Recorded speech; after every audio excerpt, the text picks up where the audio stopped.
We need to be given that opportunity to comment on these petitions. Thank you. Senator Faki, nobody can unilaterally sit in the office to delete, amend, or insert any standing order. That was done by resolution of the House, and therefore let us abide. Next order, Clerk. Order number 6, notices of motion. Order number 7, questions and statements. Statements pursuant to Standing Order 52-1. Honorable Senator Hamida Kibwana.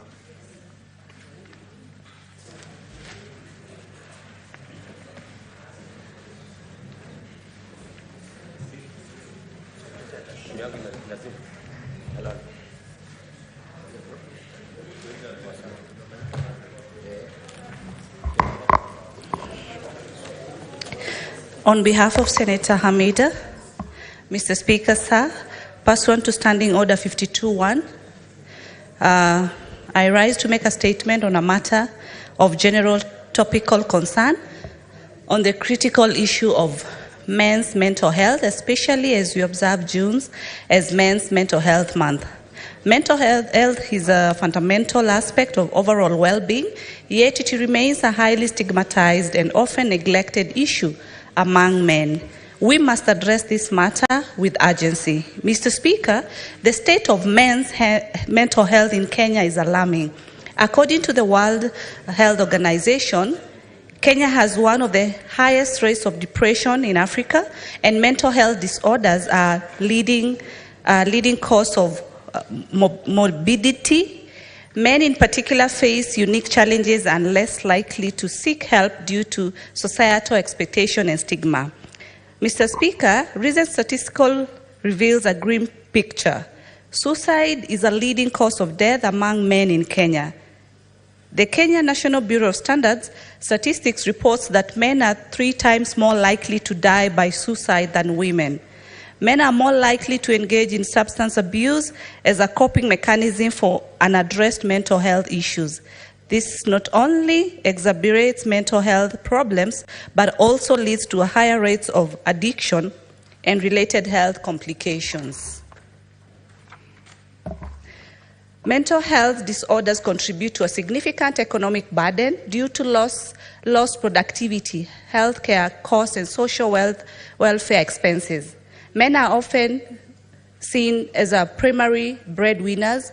They face immense pressure, further deteriorating their mental health.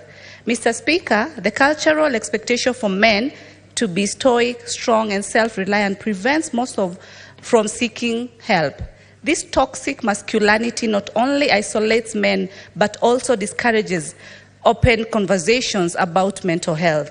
The stigma associated with mental illness further exacerbates the issue, leading to underreporting and undertreatment. Mr. Speaker, we must take immediate and decisive action to address men's mental health issues. The following measures are essential. 1, the government should launch nationwide campaigns to raise awareness about men's mental health, encouraging men to seek help and breaking the stigma associated with mental health issues. 2, promote mental health programs in workplaces, encouraging employers to provide support and resources for employees' mental well-being. This can include employee assistance programs and mental health days. Establish community-based support networks where men can discuss mental health issues openly and receive peer support. These networks can be facilitated through local health centers, religious institutions, and community organizations. 5, integrate mental health education into school curriculums to foster easy understanding and destigmatization of mental health issues among young men. This can help create more open and supportive environment for future generations. Mr. Speaker, several initiatives have proven effective in supporting men's mental health globally, and we can adapt this to our context. 1, Movember Foundation, which focuses on men's mental health issues, including mental health. They run awareness campaigns and fund research to improve mental health towards men. 2, Heads Up Guys, This Canadian initiative provides online resources, especially for men, offering practical advice and tools to manage depression and other mental health issues, creating a Kenyan version of such a resource. 3, man therapy. This innovative approach uses humor and relatable content to engage men in conversations about mental health. It provides resources and encourages men to seek help in a non-threatening way. A similar campaign in Kenya could help break down barriers. 4, community-based programs like Men's Sheds and Australian provide a space for men to come together, work on projects, and talk about their mental health. Mr. Speaker, mental health is of great importance. As we observe Men's Mental Health Month this June, let us commit to taking decisive action to improve mental health awareness and support for men in Kenya. By addressing this critical issue, we can ensure that all men have the opportunity to lead healthy and fulfilling lives. Lastly, I urge my esteemed colleagues in this House to support initiatives that promote mental health awareness and services for men, reducing stigma, providing much-needed support. Together, we can make a significant difference in the lives of countless men across our nation. I thank you, Senator Hamida Kibwana. If I may proceed, Mr. Speaker, on her second statement. Thank you. On recognition of Jambi Kai's valiant struggle with endometriosis and her efforts to raise awareness. Mr. Speaker, sir, I rise pursuant to Standing Order 52 to make a statement on a matter of general topical concern, namely, recognition of the valiant struggle with endometriosis by the late Jambi Kai and her tireless efforts in raising awareness for this debilitating disease until her untimely demise at the age of 38 years. Mr. Speaker, endometriosis is a chronic condition where tissue similar to the lining side of the uterus grows outside. It causes severe pain, inflammation, and the formation of scar tissues. The symptoms include painful periods that can be incapacitating, persistent pain in the pelvic region, significant discomfort during sexual activity, painful bowel movements, and urination. Mr. Speaker, the late Jambi was a renowned media personality, reggae master of ceremonies, and public advocate. Battled endometriosis for many years. Her condition was severe, leading to repeat lung collapse during a menstrual cycle, a rare and extreme manifestation known as thoracic endometriosis. Despite her personal suffering, Jambi used her platform to educate and raise awareness about endometriosis. She openly shared her journey through social media and public forums, highlighting the physical, emotional, and financial challenges posed by the disease. Jambi's advocacy work shed light on the struggles of many women suffering in silence and pushed for better healthcare support and policy.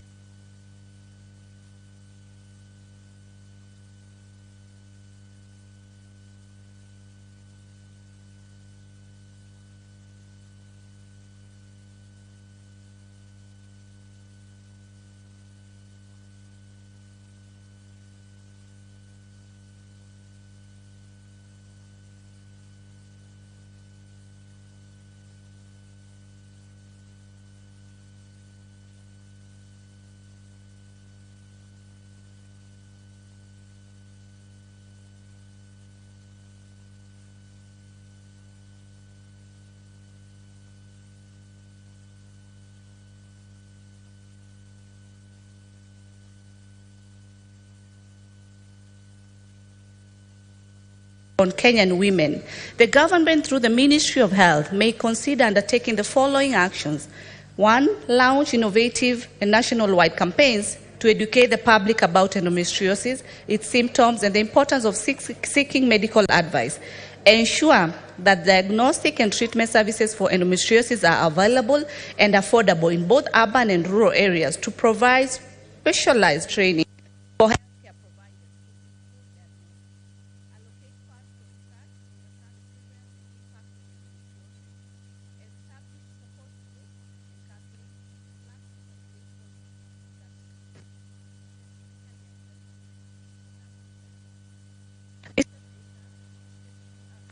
Ms. Jambi Kai's current advocacy has left an indelible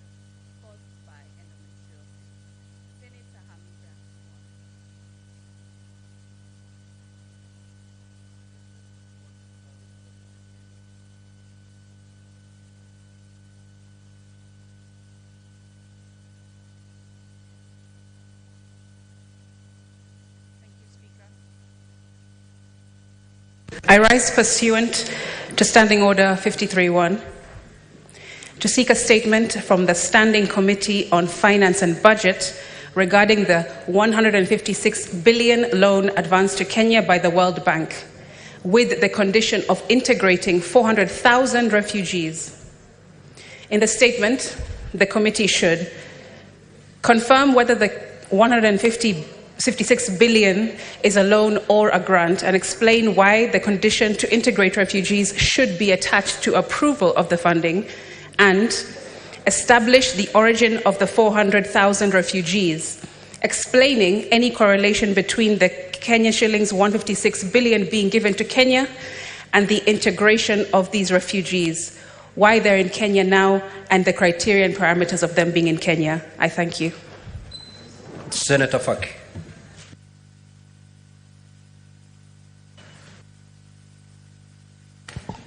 Thank you, Honorable Speaker. I rise pursuant to Standing Order 53.1 to seek a statement from the Standing Committee on Land, Environment and Natural Resources on the land problems in Mombasa County and other coastal counties. Mr. Speaker, sir, land has been a thorny issue in Mombasa and the entire coastal counties. There are historical land claims and also land invasions that have deprived genuine landowners of their legitimate land rights. This has resulted in many people being classified as squatters with no hope of ever owning the land on which they have settled. Many people are also left in the limbo after brokers invade people's lands and sell it to the unsuspecting members of the public, only for them to realize that those who sold them the land had no titles. This sad state of affairs has undermined the right to housing, as the houses built on these lands have no title deeds and are unrecognized. In the statement, Mr. Speaker, sir, the committee should, one, enumerate the efforts by the government to resolve the land management and ownership issues in the coastal counties. Number two, confirm whether the government has considered buying land to settle the squatters residing in coastal counties, or facilitating squatters to access affordable credit to buy the land on which their structures stand. And number three, state actions taken, if any, by the national and county governments to provide essential services such as water, health, markets, and others in areas where the squatters have settled, so that they live as normal human beings. Thank you, Mr. Speaker, sir. Senator Boni. Thank you, Mr. Speaker. Mr. Speaker, sir, I rise pursuant to Standing Order number 53.1 to seek a statement from the Standing Committee on National Security, Defense and Foreign Affairs regarding the harassment by the police of residents of the Ikolomani constituency following a mining rights conflict between a private gold mining investor by the name of Shanta Gold Limited and the residents of the Ikolomani constituency, leading to the death of one person.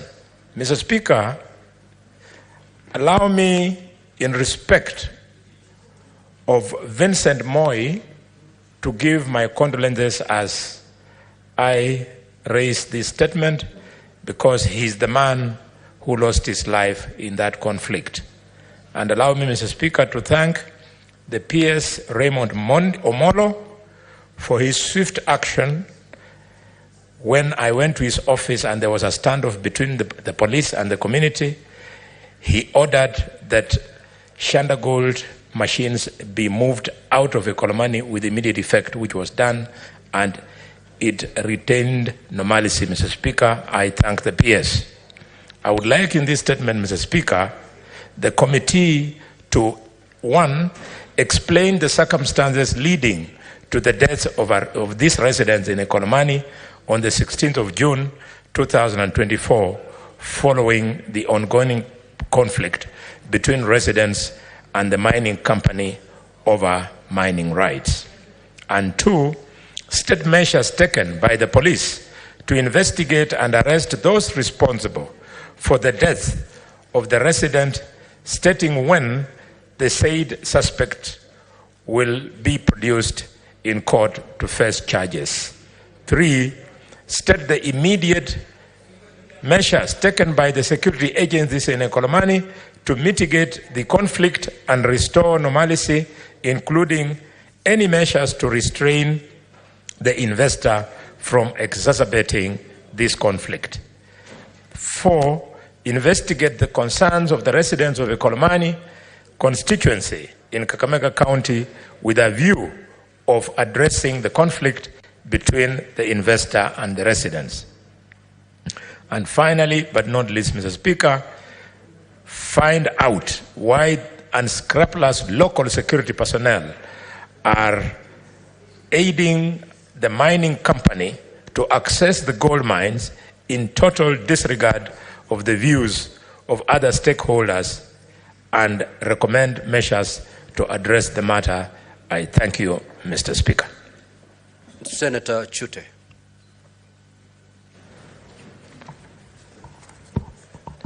Thank you, Mr. Speaker.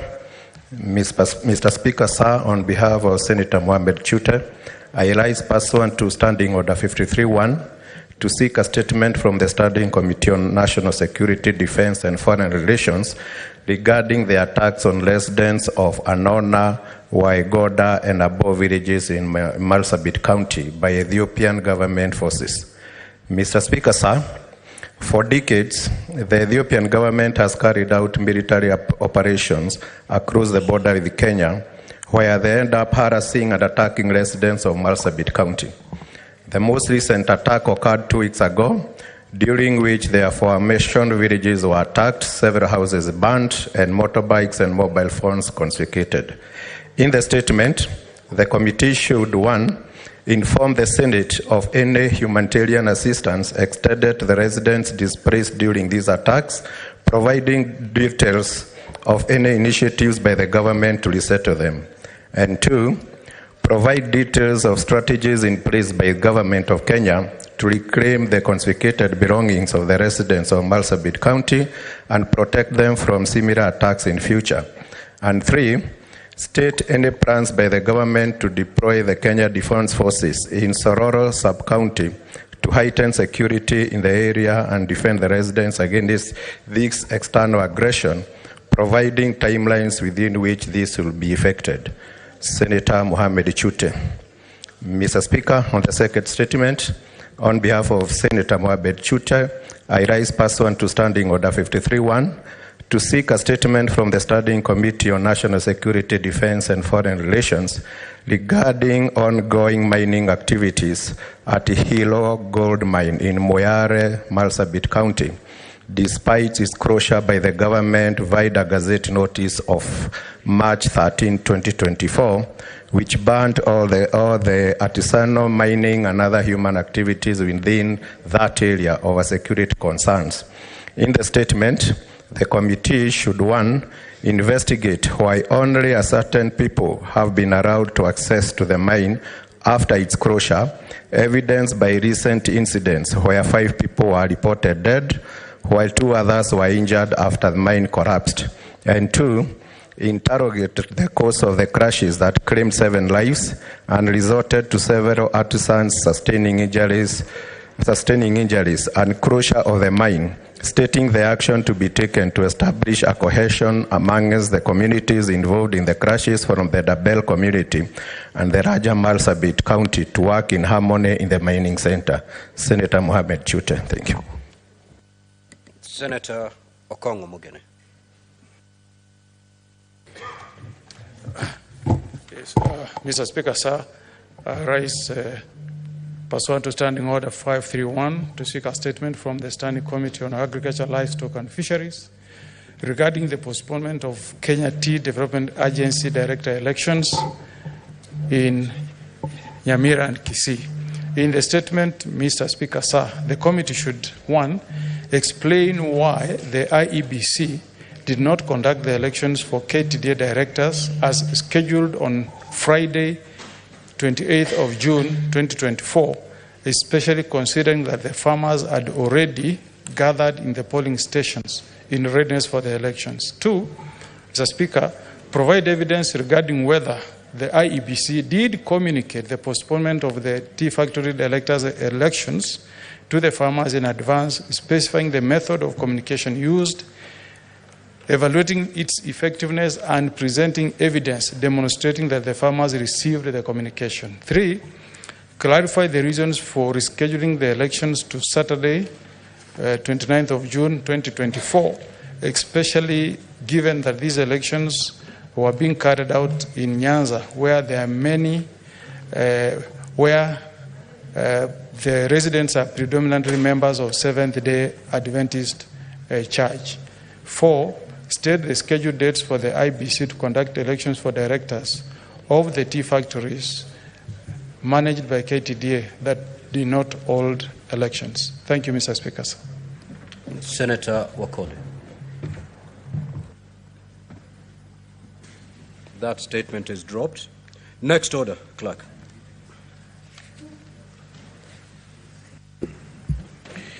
Order number 8, motion, the current state of the nation.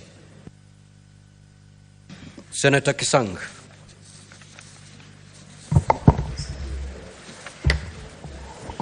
Thank you, Honorable Speaker. Honorable Speaker, I rise to contribute to this particular motion, which is very important to the country in this particular time. Honorable Speaker, it is unfortunate that we have lost lives. On behalf of myself and my family and Elgeyo-Marakwet County, I wish to convey my sincere condolences to the families who have lost their loved ones. Secondly, Honorable Speaker, I also wish to wish those who are in the hospitals quick recovery. And third, Honorable Speaker, as it's unfortunate that it has taken our children, our sons and their daughters, for us to realize that there are issues. I believe these issues have not just surfaced the other day, Honorable Speaker, but it's because of the unemployment that has been in the country and other injustices, especially corruption, Honorable Speaker. Honorable Speaker, as a country, we need to reflect, think critically, and see how we can come out of this by ensuring that we become sensitive to some issues. Honorable Speaker, these children did not just wake up on the 25th and came to the streets. There must have been some things that have been building maybe for the last 5, 6, or 7 years. And as leaders, we failed to notice and act quickly, Honorable Speaker. Honorable Speaker, these children of ours, the GNCs, I know we have spoken here as leaders, we have accepted that we have failed, but we need to move on and see how we can regain back our country, Honorable Speaker. Honorable Speaker, as one of the way forward is we want to ask the National Police Service to ensure those youths who are still in the police cells get released immediately, Honorable Speaker, from the police stations, and they cease abductions, because we know there are those, especially blockers. We are told they have been abducted, they have not been taken to court, Honorable Speaker. They needed to release them immediately, Honorable Speaker. Honorable Speaker, we still have those who are still in the hospitals, and I'm happy to report, to also note that the government of Kenya Kwanza have agreed that they are going to waive all the bills or pay the bills, and those who have lost their loved ones, they'll contribute in the funeral expenses and burial expenses, Honorable Speaker, so that the families don't suffer twice, losing their children and also looking for resources to bury their children, Honorable Speaker. Honorable Speaker, we need to find a way of sorting out these issues. And I know in the past we have said, because of unemployment, we can use technology to ensure that the youth get something that they can put on the table, Honorable Speaker. There is a conversation to have over 1,400 digital hubs across our wards in Kenya, Honorable Speaker. We want the National Assembly to allocate resources in these particular constituency innovation hubs, Honorable Speaker, so that the youth across the country can access internet, they can access online jobs, so that they can have something to put on the table, Honorable Speaker. Honorable Speaker, we also have, I know there have been issues about corruption. We have talked about corruption for a long time. We have Anti-Corruption Commission, Honorable Speaker. I don't think they are doing enough, Honorable Speaker. Honorable Speaker, this particular entity needs to be maybe reorganized, restructured, Honorable Speaker, so that they can act on serious, real corruption instead of going for petty offenders, Honorable Speaker.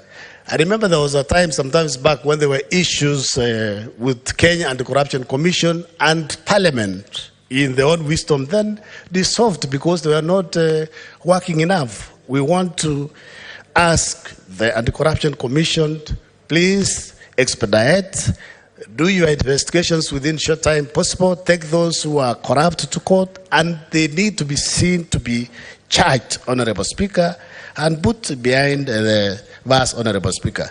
Honorable Speaker, I know there is a committee, a task force that was formed recently to discuss on the issue of the public debt, and I know the courts have already pronounced themselves on suspension of that, Honorable Speaker.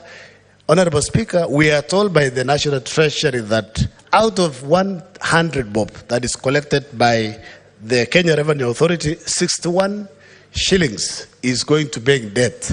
It is important that the Office of Auditor General moves with speed to do special audit on the national debt, find out this particular debt that was taken for the last 10 or 20 years, Honorable Speaker, what is it, what was it used for, how much is bending, Honorable Speaker, currently, how much are we paying? If we are paying $1 trillion every year on interest alone, then it means when are we going to complete paying this particular debt, Honorable Speaker? Because this is a serious burden that is messing up our economy, Honorable Speaker.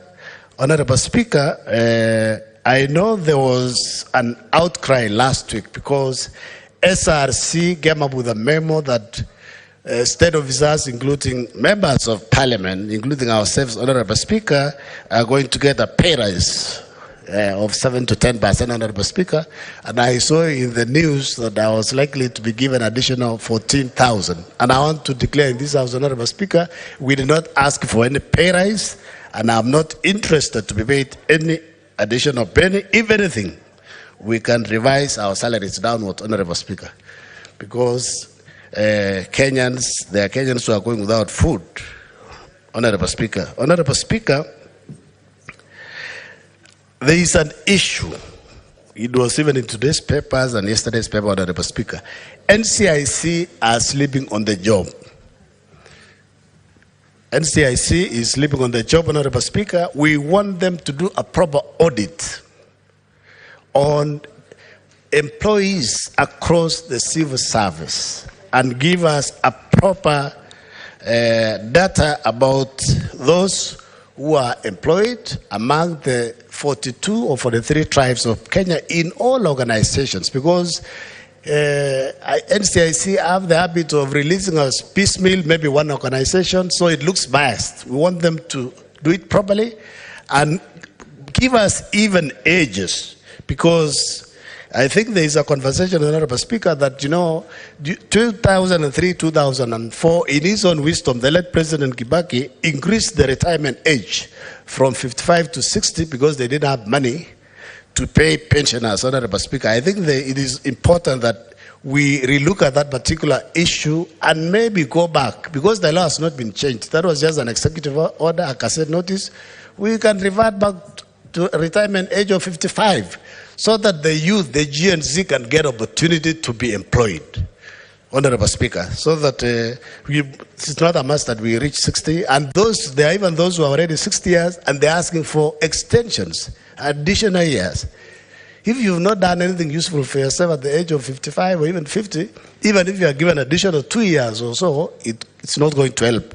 Honorable Speaker, we want to ask our colleagues in National Assembly, as they receive the supplementary budget, because the finance bill was referred to National Assembly, and as they get the supplementary budget, we want them to ensure that money is allocated, resources are allocated for confirmation of the 46,000 GSS teachers, because this is the group of GNCs. We want them to allocate resources also, Mr. Speaker, for our intern doctors, so that these doctors, I remember yesterday, they went to occupy Avia House, but I believe if the interns are confirmed, these issues will not be there, Honorable Speaker. Honorable Speaker, with those many remarks, I just want to say that we support and we ask the executive to move quickly with the reforms they promised the country last week, Honorable Speaker. Thank you. Senator Eddie Okech. Senator Matthew.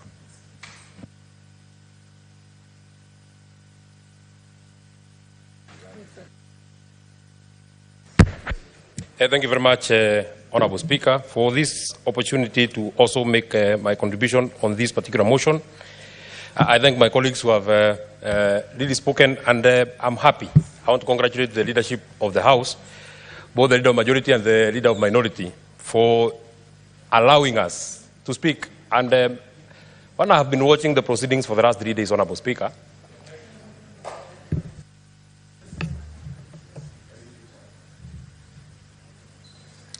when I've been watching the proceedings of this House, Honourable Speaker, I am happy that we are now speaking a conversation, and we have been told to speak from our hearts, so that we can be able to dissect, we can be able to look at the issues that have been raised by not only the Gen Zs, but the people of Kenya. Honourable Speaker, allow me to start by condoling with the families of the 41 who lost their lives, Honourable Speaker. As it has been said by my colleagues, I would also want to reiterate, it had not have to end this way. It does not have to cost the lives of people so that voices can be heard. We need not to take it literally. When many people say that the tree of freedom is watered by blood, we do not have to take it literally.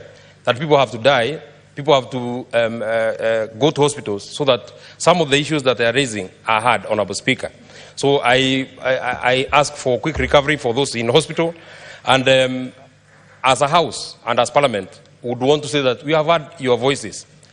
Honourable Speaker, many people, and I have heard even some of my colleagues here saying that, you know, when we were Gen Zs, this is what we used to do. It is fair to set records straight. Gen Z is a generation. You, Honourable Speaker, have never been a Gen Z and shall never be, because you are not in that particular bracket of a generation.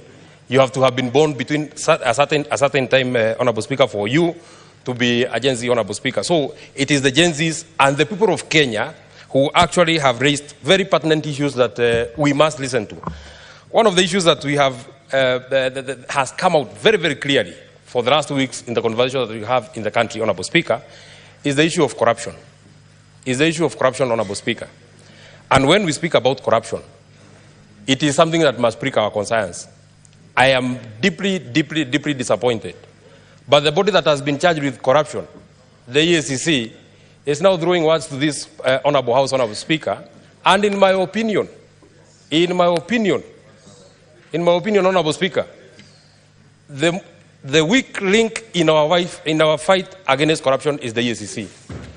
Honourable Speaker, if there is a body that I would call vestigial, it is there, but of no known utility, Honourable Speaker, it will be the EACC, Honourable Speaker. This House, this particular House, Honourable Speaker, has taken a specific number of 146 files to the EACC. Nothing has been done by the EACC that they can come and show us as a report from Honourable Speaker. If Honourable Speaker, EACC wants to throw barbs at this House has an impeccable record. This House has successfully impeached 5 governors.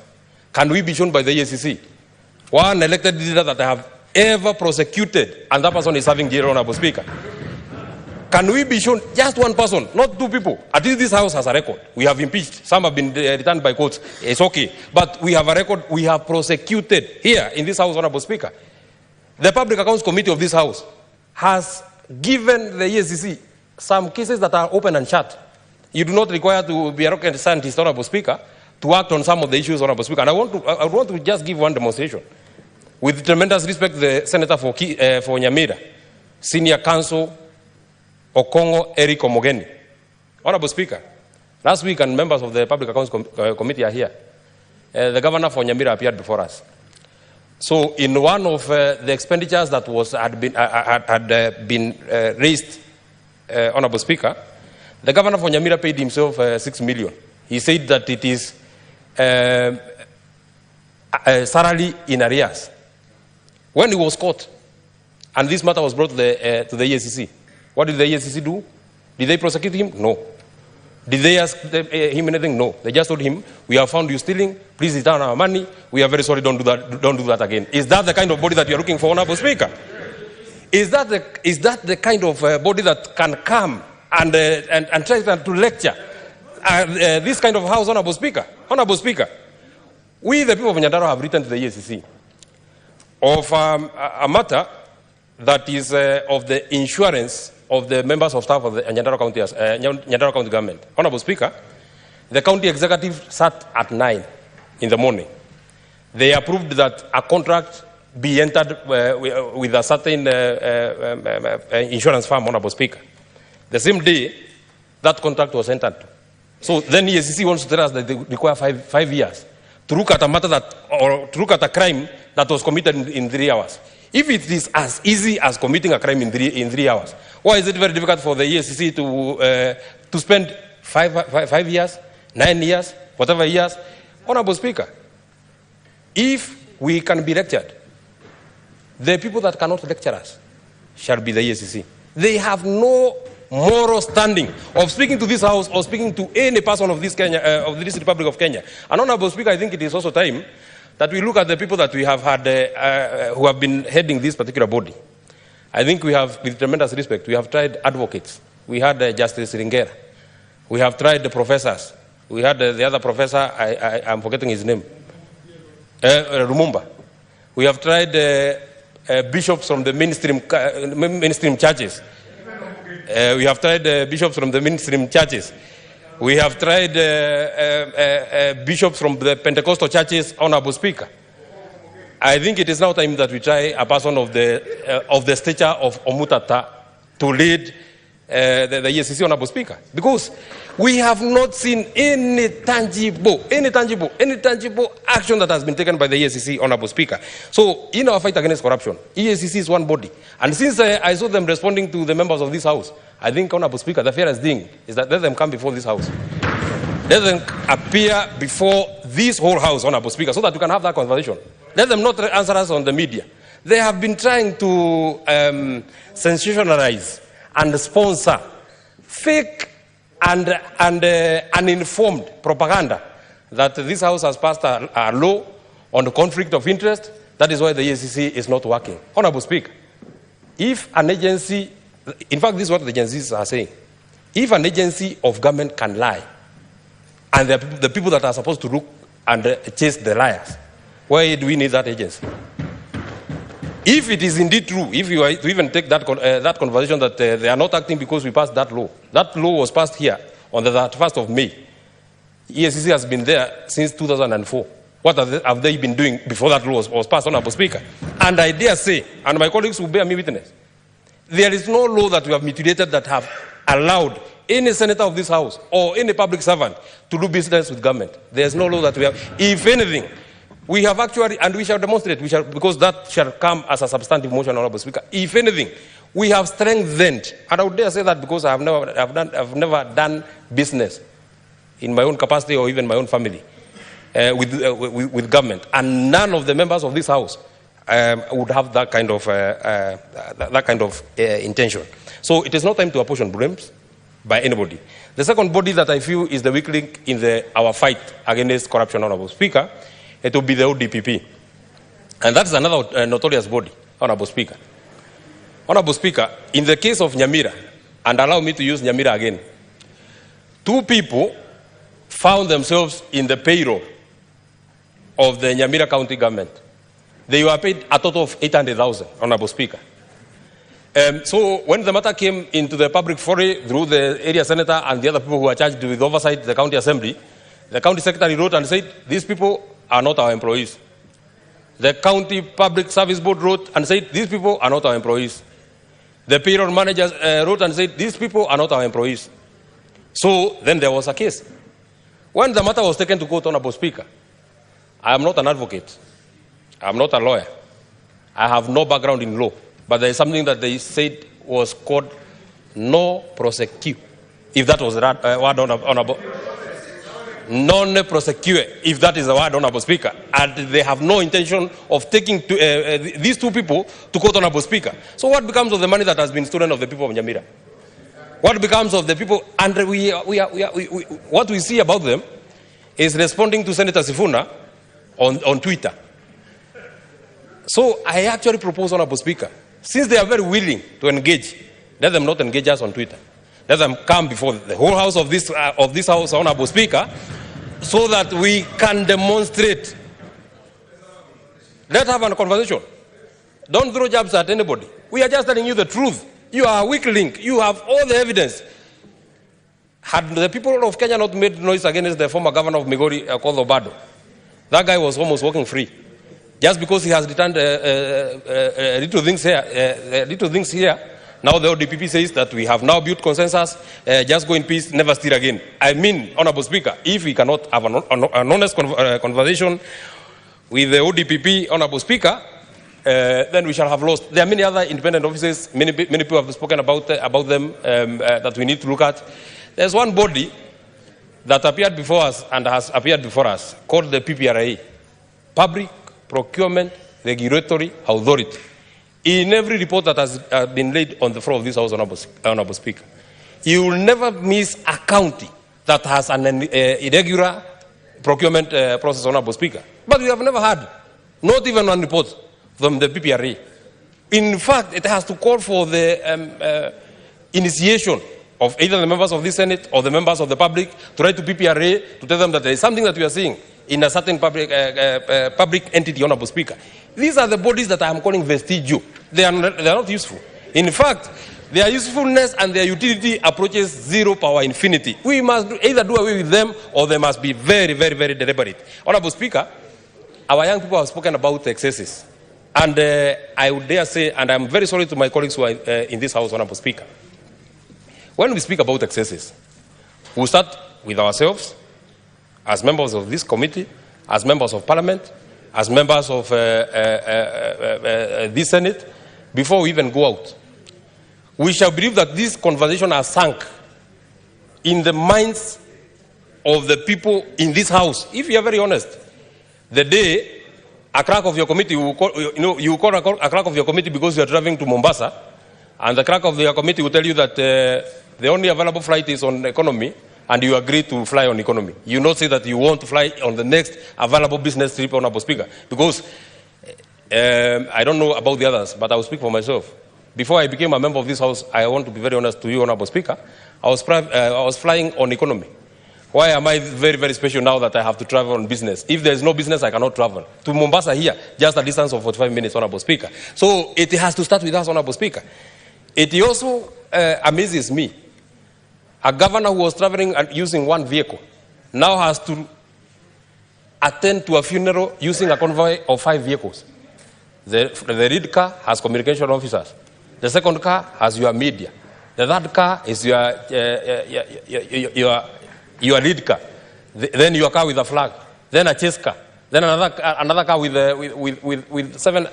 Honorable Speaker, in a rural county like Nyandarua, or a rural county like Homa Bay, or any other county that you are speaking about, you are seeing a governor attending a funeral in a convoy that has sirens. In a county that has never, Honorable Speaker, seen a traffic jam, because I imagine that sirens are either for traffic jam or for ambulances, so that they can.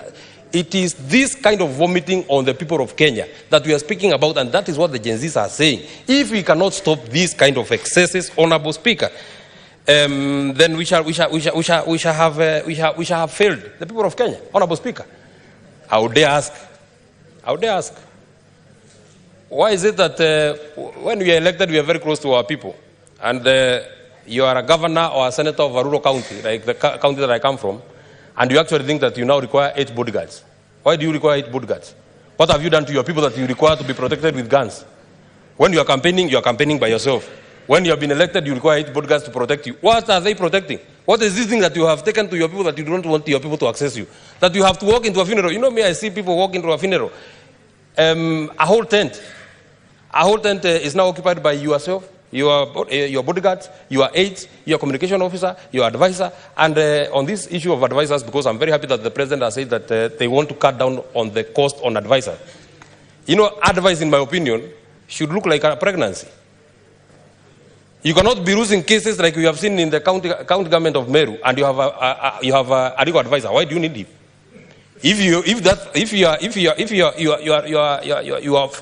You have no tangible economic policies that we can see. Why do you require an economic advisor? Honorable Speaker, we have been saying with the matter just this afternoon that the county government of Meru will have to pay 600 million in terms of penalties and what has been awarded by court because they chased an investor from a hotel that is worth 150 million. What are we doing to our people? What are we doing to our people, Honorable Speaker? Why do we need to push this kind of money to the counties, Honorable Speaker? And this money is being spent and being used just like that. Honorable Speaker, in the quest of occupying, if you really want us, the young people, if you want us to fight the corruption, the next place that you must occupy must be the county governments. The next place that we must occupy must be the county government, Honorable Speaker. The next people that you must visit must be the governors, Honorable Speaker. Finally, because I know my time is running out, there's something that has been mentioned on education, and I want to canvass my thoughts on education, Honorable Speaker. The only thing that, in my opinion, I feel equalizes us in terms of opportunities, Honorable Speaker, would be on education. I would just, and with tremendous respect to the Senator for Siaya, I would just want to use this example. That in 1964, the Vice President of this republic was Jaramogi Oginga Odinga. In 1964, my own mother, the late Jane Jerry, was born then. In September 2022, the son of the Vice President and the son of the peasant woman that was born in 1964 was sworn in this house as senators, both of them. Why? Because the only thing that has equalized us now is education. It is for this reason that we must try and make education as cheap as it can be, Honorable Speaker. I am very persuaded that we must do away with bursaries, Honorable Speaker. Why? Because not everybody is able to access bursaries. You know it, Honorable Speaker. When you allow politicians to be dishing out bursaries, the people that get this money are the same people. Because you campaign for your MCA, you get bursaries. You campaign for your member of parliament, you get bursaries. You campaign for your governor, you get bursaries. Honorable Speaker, at the end of it, when it is the end of the year, one kid is at home because they cannot pay school fees. Another kid is leaving school with an excess because their parents can be able to access bursaries, Honorable Speaker. Bursaries have been made a reserve of the families of politicians, girlfriends of politicians, bimbos that just walk around the politicians, Honorable Speaker. This thing must come to an end, Honorable Speaker. If this money is there, the Senator for Kiambu was able to elucidate here, Honorable Speaker, that we have money in CDF, we have money in county government, we have the governor's kitty, we have money from the ministry. Why don't we amalgamate this money so that the people of Kenya can have access to free education, Honorable Speaker? When the idea of bursaries was born, Honorable Speaker, when the first cohort went out, the one that had Tom Mboya, bursaries were not meant for the brilliant. Bursaries were not meant for anybody else. It was meant for the needy. You do not have necessarily to be brilliant to be needy. You only need to be needy for you to access education. And the only way to access, I feel very good, Honorable Speaker. I dare say in this house, one of the closest in terms of age to the Gen Zs is myself, because I'm young, Honorable Speaker. I feel very proud that Kibaki gave me free education from class 1 to class 8. Many people did not enjoy that privilege, Honorable Speaker. If we were to say that we have listened to the Gen Zs, Honorable Speaker, we must ensure that we make education free. Just when I'm just about to end, Honorable Speaker, the second last thing that I want to say is on opportunities for employment. How do you think young people are feeling when they see a member of parliament, when they see a cabinet secretary dishing out letters to people on opportunities for employment? Is that level playing ground, Honorable Speaker? Why wouldn't our young people feel sad? Why wouldn't they get mad? Why wouldn't they get angry if they are learned? And because so-and-so is a friend to so-and-so, they're employed, and I will stay for 5 years without having gotten employed, Honorable Speaker. If we want our young people to accept that we are doing anything on employment, we must make this space of employment level playing ground, Honorable Speaker. We say that we have created that percent for our young people. What is happening, Honorable Speaker?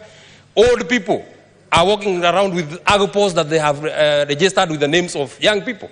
So our young people cannot access, because when you want a contract in the county government, first of all, they ask for 10%. You don't have it.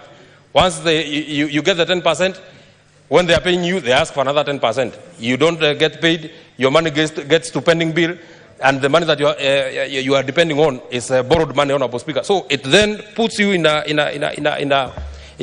very difficult situation. Finally, Honorable Speaker, and I know it may not be very popular at this time to say, Honorable Speaker, what the people of Kenya are asking, the Agriculture Committee of this House, led by Senator James Murango. 2 minutes to wind up your thoughts. But, thank you very much, Honorable Speaker. They went around this country, Honorable Speaker, because fake fertilizer has been sold to our farmers, Honorable Speaker. Fake fertilizer has been sold to our farmers, Honorable Speaker. Now, the committee of this House has gone round. They have invited people here. We even saw them tasting fertilizer here. But 2 months later, they cannot tell us who sold fake fertilizer to the people of Kenya, Honorable Speaker. So what are we doing to our people? And we are calling ourselves the people that have been tasked with the responsibility of playing oversight, Honorable Speaker.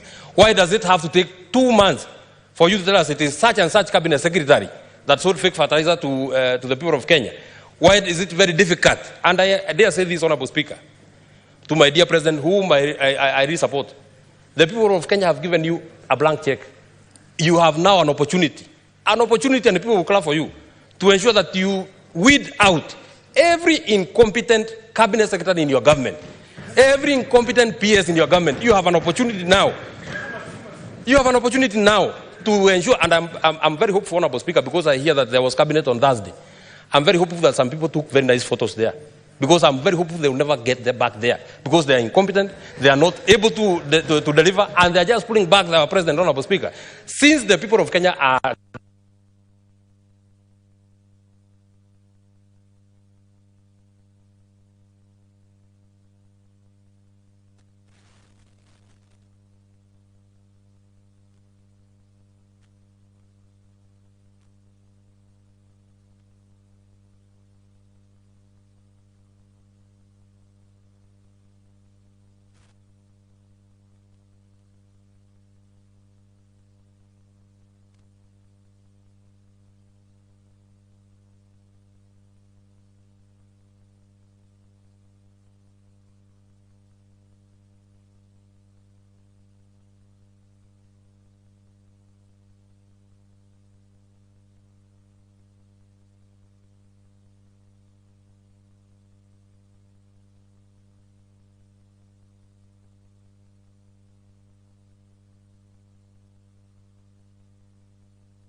is the chairman.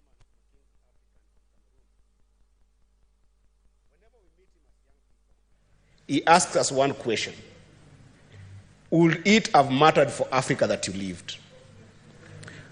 As this debate has been going on, Mr. Speaker, I've wanted to look at the eyes of all the senators of this House, Mr. Speaker, and reflect with that statement that to you, Mr. Speaker, today, to my brothers and sisters who are senators of this House, would it have mattered for Kenya that you lived? And I want to extend that same framing to the President and the Deputy President of this country and ask, would it have mattered that they lived? Because when this particular conflict started, Mr. Speaker, there are people who have taken personal stance. And indeed, these issues are personal. They are personal because when young people talk about going without food, it is personal. They are personal because when women in this country go without medicine in hospitals in the country, they are personal.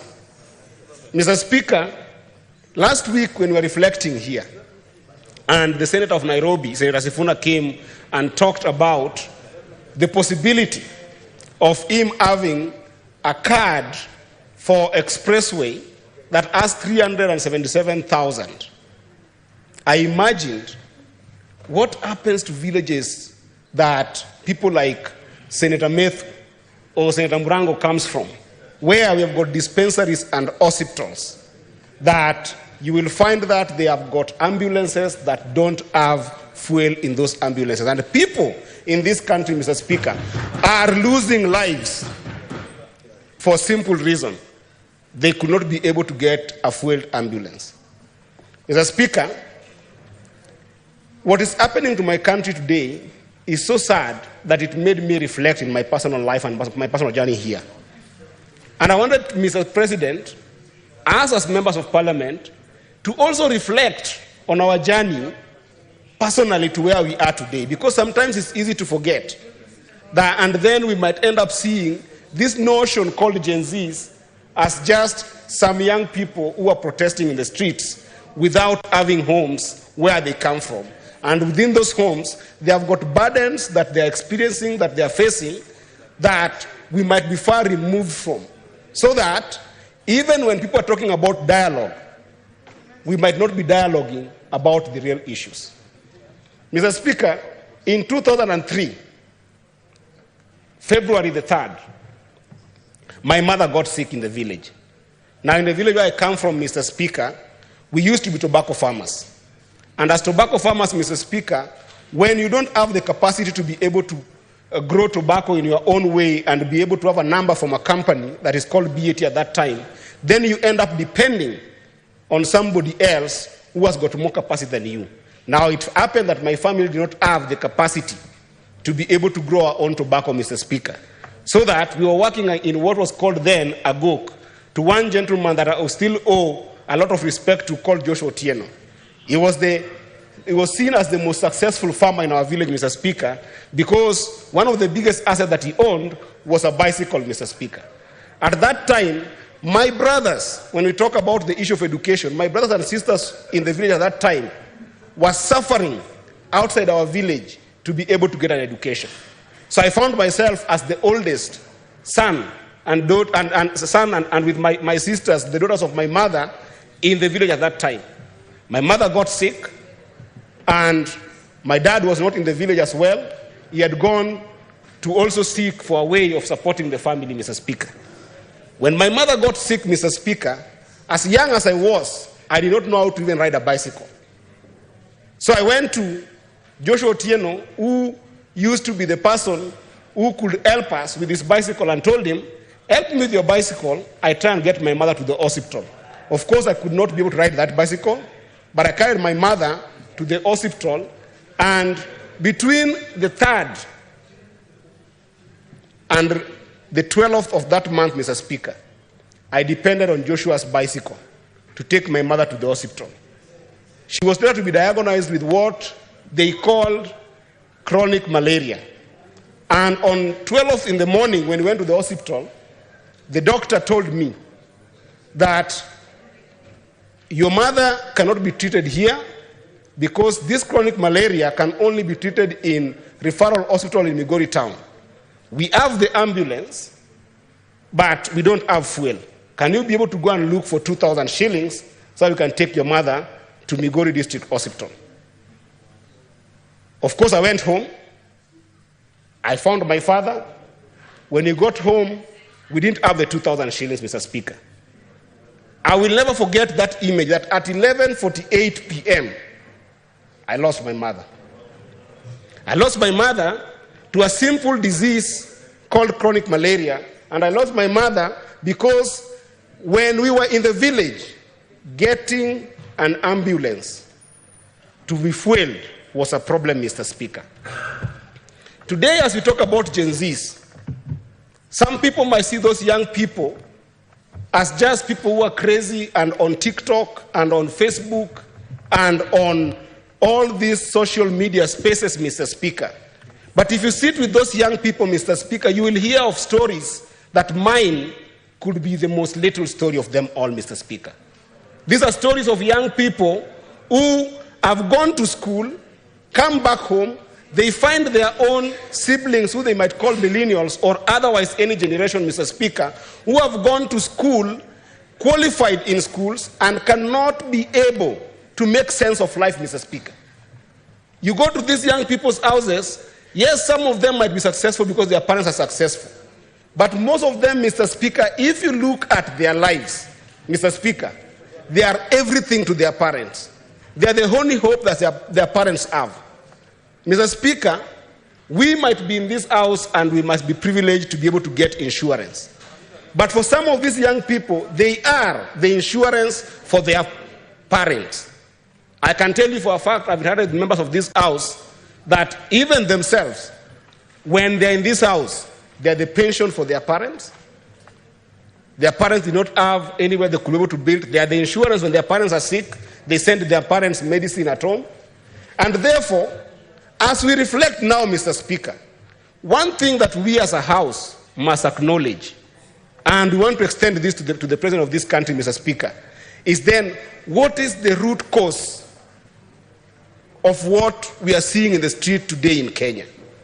The root cause, we know it very well, is economic emptiness and lack of income and jobs for young people in this country, and they are the bulk and majority of this country, Mr. Speaker, and they cannot get income and decent jobs, Mr. Speaker, simply because we have enabled a system where governance in this country cannot allow for capital to reach those young people, Mr. Speaker. We know that in this house, we are supposed to be the oversight authority over what is happening in ministries that all my colleagues, including Methu, just right now, spoke about ministries mishandling resources in this country, Mr. Speaker. And we know that even as we try to struggle as much as possible as a country, Mr. Speaker, there is no way government can be able to create adequate jobs for these young people. Adequate jobs can only be created together with adequate income and decent and dignified livelihoods can only be created, Mr. Speaker, when we allow the private sector of this country, Mr. Speaker, to be able to expand and grow. But, Mr. Speaker, what's happening in this country, as a young person who has come to this parliament, what is happening in this country is that we have got serious vested interest in government and governance of this country. So that there is a conspiracy between the executive of this country and the parliament of this country that when budgets are being done, when finance bills are being done, leaders are conspiring so that they can be able to do business in the budget and backbone of this country, Mr. Speaker. If there is any solution that is needed in this country, Mr. Speaker, the first that I expect the President to do is actually to audit all the companies in the registrar of companies so that we know who are doing business in this country that are making it impossible for young people in this country to be able to do business. And, Mr. Speaker, if that audit is done, you will see a clear path and a clear, well-crafted path for people in this country to create a country of state-made Kenyans versus self-made Kenyans, Mr. Speaker, where state-made Kenyans are very deliberate about putting into budget money into this, in this country that does not even go to the private sector, that only enables people in politics and people in government to be able to accumulate wealth through dubious means and projects that are never done, Mr. Speaker, in all the budgets that we are discussing, Mr. Speaker.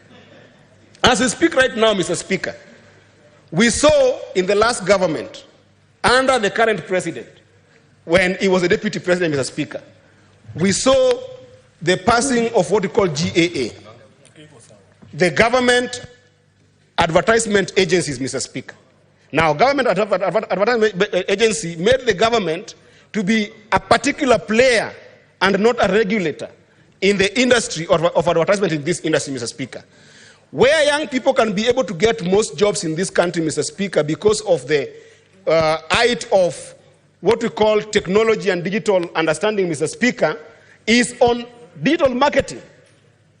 And, Mr. Speaker, the government is running a lot of money that goes in the pocket of individuals in GAA deals to the extent, Mr. Speaker, that today, even if you look at the mainstream media, Mr. Speaker, and advertisement agencies in this country, Mr. Speaker, they are collapsing because GAA owes them tons of money that people have paid to themselves, and it's not possible for young people to be able to get those opportunities. If you look, Mr. Speaker, for instance, national media is going to fire, actually has fired 180 young people. And yes, GAA owes national media 3 billion, Mr. Speaker. If you look at standard, Mr. Speaker, where young people have been nurtured to the extent that they can be elite digital advertisers, Mr. Speaker, you will find that in standard for the last almost 7 months, Mr. Speaker, I've got young people there, they interview us every day. If you go to Vibes Radio, they interview us. If you go to Spice FM, young people there interview us. If you go to the mainstream TV station, young people interview us, Mr. Speaker. For 7 months, they have not even been paid 5,000 shillings, Mr. Speaker, because they go without money because GAA owes the money that has been paid under the watch of Parliament and under the watch of the entire cabinet, Mr. Speaker. I can go on and show you about 2 billion that you see GAA owing the entire media space where young people and creatives should be excelling, Mr. Speaker. Yesterday, Mr. Speaker, my heart was pouring out because I saw interns sleeping outside Afia House, Mr. Speaker. In this house, we have enabled the passing of chief in this house, Mr. Speaker. And if you look at the way NHIF used to work, Mr. Speaker, you can see how Parliament and the Cabinet have conspired against Kenyans, Mr. Speaker, to do businesses. You know very well that when we did have the national, the NHIF that was working, Mr. Speaker, it used to be that money would be collected from the public. NHIF would then go and have a department that makes payments for all Kenyans when they are sick. That even necessitated the fact that NHIF had to have a system of clearing those payments, Mr. Speaker. And yet, in these two houses, Mr. Speaker of Parliament, we passed chief. How is chief operating, Mr. Speaker? Where NHIF used to have 24 billion that was saved, Mr. Speaker, to the extent that they could be able to buy T-bills so that when they don't collect money, they could be able to pay for people in this country, Mr. Speaker. Today, that entire 24 billion is missing, Mr. Speaker. And to the extent that we know very well, and I hope the Senator of Marsabit is here, that chief was forced to go and procure a system that they don't need because they procured services of a private entity to be able to offer insurance. Chief still went and spent 10 billion to procure a system that they don't need, that failed when it was stated in Marsabit, Mr. Speaker. This is a matter of public knowledge. And all these are deals and businesses, so that even Parliament has become a place of not bill making, but deal making, Mr. Speaker. So we must face these challenges as a people, Mr. Speaker. And one thing that the President must be able to confront, Mr. Speaker, is that this vested interest in government must stop and allow for private sector to be able to create jobs that are decent for our young people, because government will just never be able to create enough jobs. And this is confronting the President of the nation, that because of the magnitude of the crisis that we are seeing today, Mr. Speaker, the response must also be the same. It goes without saying that in physics, they say that one action must have an equal reaction to it, Mr. Speaker. It cannot be that we are going to talk about just dialogues for the sake of dialogue, Mr. Speaker. This dialogue must be on specific issues that are denying young people economic opportunities in this country, so that those issues are sorted for once and for all. And at the heart of those issues, Mr. Speaker, is the ministers or cabinet secretaries that we have in this country today. Mr. Speaker, the President must confront this reality that either you die with these few individuals or you die with the entire country. It must matter to the President to be able to give young people an explanation. Why is it so difficult, at least in areas where ministers who are extremely known in the country to have done economic crimes to leave cabinet, Mr. Speaker? Mr. Speaker, what is there, Mr. Speaker, to explain to the country why the CS of Agriculture must continue being a CS, Mr. Speaker? And Mr. Speaker, this must come all the way to the House, so that the issue you have been fighting in this House on separation of powers, whereby we need Parliament to be able to play an oversight role and have a proper autonomous and independence operation between it and the executive, must also happen, Mr. Speaker. And one of the radical ways that the president can be able to help this country is to rethink the entire leadership of the National Assembly in particular, Mr. Speaker. Because the National Assembly under our Constitution has got all powers to deal with money bills, Mr. Speaker. And that is why it becomes very easy for the National Assembly to be able to mix personal interest and public interest, Mr. Speaker. I have checked at the quality of leadership in this House, Mr. Speaker. If you look at Senior Senator Boni Alwale, Mr. Speaker, as the majority whip in this House, Mr. Speaker, at what point do you compare Senior Boni Alwale with Honorable Osoro in the National Assembly, where Honorable Osoro is going to look at issues of budget and finance bills in this country, Mr. Speaker? When you look at our majority leader here, Mr. Speaker, the gentleman called Arun Cheriot, who has actually brought this bill, Mr. Speaker, the depth and the passion for the country, Mr. Speaker, at what point do you compare Arun Cheriot with Kimani Ichung'wah in National Assembly and then say that we're going to sober assembly, Mr. Speaker? When you look at people like Deputy Majority Leader, Mr. Speaker, Senator Tabitha Keroche, a lady of valor and towering spirit of entrepreneurship, Mr. Speaker, who has run serious business and we have seen in this country, Mr. Speaker, at what point, Mr. Speaker, do you compare? I'm even lost of words, Mr. Speaker. I'm lost of words, Mr. Speaker. The president must confront this reality. We must see as young people a shake-up in National Assembly that has basically enabled 100% of the problem of not listening to the young people of this country, Mr. Speaker. And we must see that shake-up also, Mr. Speaker, in the 2 minutes to wind up your thoughts. Mr. Speaker, as I wind up, I also want to invite Gen Zs to a conversation that we are a constitutional democracy. The country must run. The country must be governed. Do not be tempted that in the fruit of this wonderful movement that you have had, then you get compromised in traditional politics where people can end up hijacking this kind of movements for popularity's sake and make it either tribal or just pure popularity, Mr. Speaker. I've seen you vilify the president alone, but you should know that under our constitution, we have got the presidency. The president is not the only person who is liable. Even the deputy president is liable and must also be called to order, Mr. Speaker.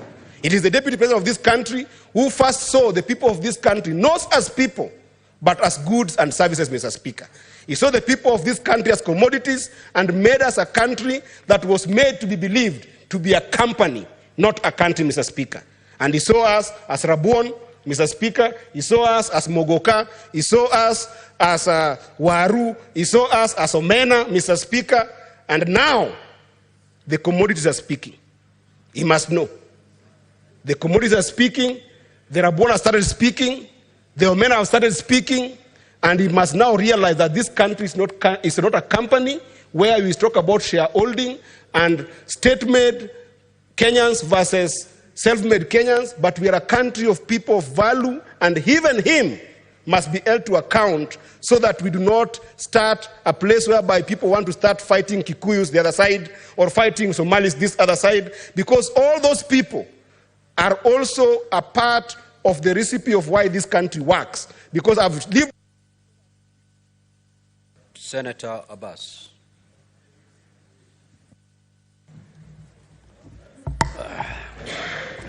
Thank you, Honorable Speaker. Honorable Speaker, I want to join my colleagues also to discuss the situation in the country. First and foremost, I want to send my heartfelt condolences to all the bereaved families and wish them solace in their own hearts. And for those who are injured, I wish them a quick recovery. Unfortunately, whatever has happened in this country in a very short time has shown me and really made me to have a very heavy heart. Honorable Speaker, for those of us who live in the borderlines, we know much about what happens in our neighborhoods. You have seen what happened in Somalia, 30 years, 35 years down the line, up to now, it has never settled. You have seen what is happening in Congo, what is happening in Sudan, what is happening in Ethiopia. So the kind of things that is now happening in this country is actually worrying. It is right for the young men and women, the so-called Gen Zs, to do what they have done. Because for many in this country, kings are actually very resilient people, very patient, people who understand, people who obey the law. But when the things are done and people not listened, these kind of issues, the consequences actually this kind of action. And therefore, I want to tell the young men and women, as much as we appreciate what they have done, they have woken us up. Some of us, some of the leaders who have lost even their senses of feeling are now back to their senses. And they know what is happening, what will happen in this country. When you see somebody who has been a minister the other day actually walking across borders, lost his kids, when you see mothers walking, crying with the children, then they don't know where to go, crossing borders, that is a time for those of us who witnesses that will know what peace means. And therefore, for the last 1 week, I've been hearing a lot of, popular, kind of statements. The leaders must take responsibility for the kind of, statement that we're making. It might be sweet today. You may be heard by your electorates. They might want to applaud you. But of course, when the consequence comes, when the action has been taken, and when this country goes to dogs, then that's the time you know whether you're a president, whether you're an MP, whether you're not, then we all feel the consequences of our actions. Honorable Speaker, one thing is actually, this country leadership is actually a country that is actually, leaders are actually reactive by nature. Even the president is actually reactive by nature. You only react to situations. And that cannot be able to help anybody. There has been a lot of problems in this country. People have been promised paradise. The young men and ladies today who are demonstrating have been told that once these governments come in, when we take the leadership, the youth will be employed, they'll be given money, the better education, jobs. But 1.5 years down the line, things have changed. The paradise that have gone has become a hell in the world. Youth are unemployed, people are employed, a lot of impunity being used. There's a lot of discrimination. Money is being looted left and right. The other day we've been told that the government made the coffers empty. Then suddenly in 1 year's time, people are carrying gun bags, money with their gun bags in Harambes. So where is this money coming from? If money has been looted by the previous regimes. Honorable Speaker, there is no doubt that this country, all of us, the leadership, must go back to the table and listen to one another. And the first and foremost thing that we need to talk about is for this country to heal, to come together, and believe that we can do better. This is a very rich country. This is a very beautiful, that we love it. We have no other homes to go. So let us do this beautiful country to the dogs. Honorable Speaker, what is happening today is that everybody wants to make easy money to the advantage of the poor, to the advantage of disadvantaged people, Every leader wants to make money. The institutions, the oversight institutions, the parliament has been captured. We have been called in the State House, we have been called by your parties to do ABCD. We don't listen. You are elected by people. You are not elected by the president. You are not elected by your party leader. So every morning when there's a bill, you are summoned to party office or State House. You have been elected by people, not by the State House people or by your party leader. And the consequences of that kind of, blindly following leadership, party leaders, and being so, obedient to the party is what we are now, the consequences that we are facing today. Bills have been done with impunity here in this office, these houses. Bills have been rushed. We are not even allowed to think, to reason together.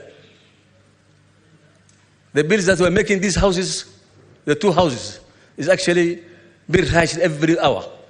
We have been told to say yes, aye, and I will say aye. And this is the consequence today we are facing. Had we not listened to, have we listened together?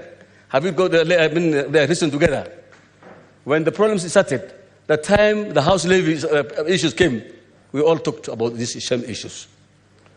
The people complained, the youth complained, everybody complained.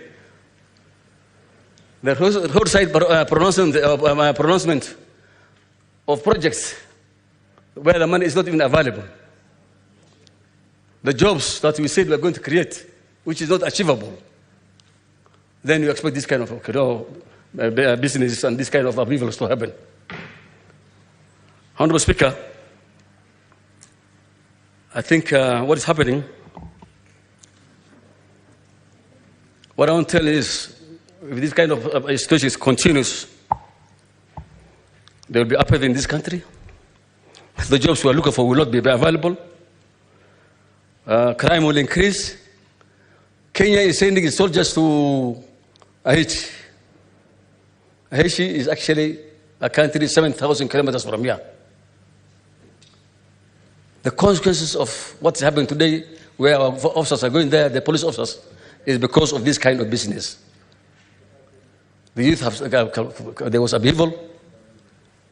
The government, the country is taken over by goons. There's rape and roping people. Therefore, I want us to learn from the mistakes that we have done and to correct these things. Honourable Speaker, as it is, we need to have a major change. Because, as I said, our oversight institutions have failed this country. Anti-corruption, I don't know who will oversight anti-corruption.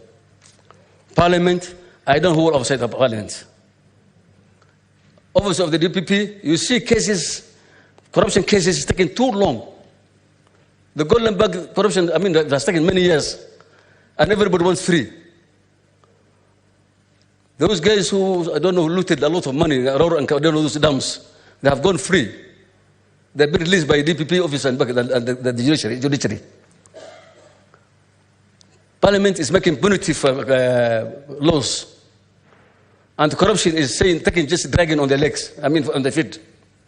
So we need an oversight institution that oversights the oversight institutions like Parliament and all these things. I don't know who will do it, whether it will be done by Ombudsman. I don't know. We're going to have an institution that will oversee all of us. But as it is, I think this country has failed to reason together. Honourable Speaker, one thing is actually, now that the President has told us, Kenya is actually undergoing a revolution. It might be, you might see it as, as a joke. But let's say what's happening now is a revolution. If you remember what happened in the Arab Springs, what has happened in Sudan, what has happened in Egypt, this is the kind how it is started. And I want to tell young ladies and men who went to the street, we applaud them for waking us up. But I think I want them to, actually, because they have been infiltrated by goons. Whatever objective they may have, The goons have infiltrated them. And this kind of mess, they're looting in the town. The shops they're breaking, and the shop that is being looted is actually belongs to the Gen Zs. Those who sells the electronics, those who sell the mobiles are all young men and women. So have we lost or gained anything so far? We lost so much. Honorable Speaker,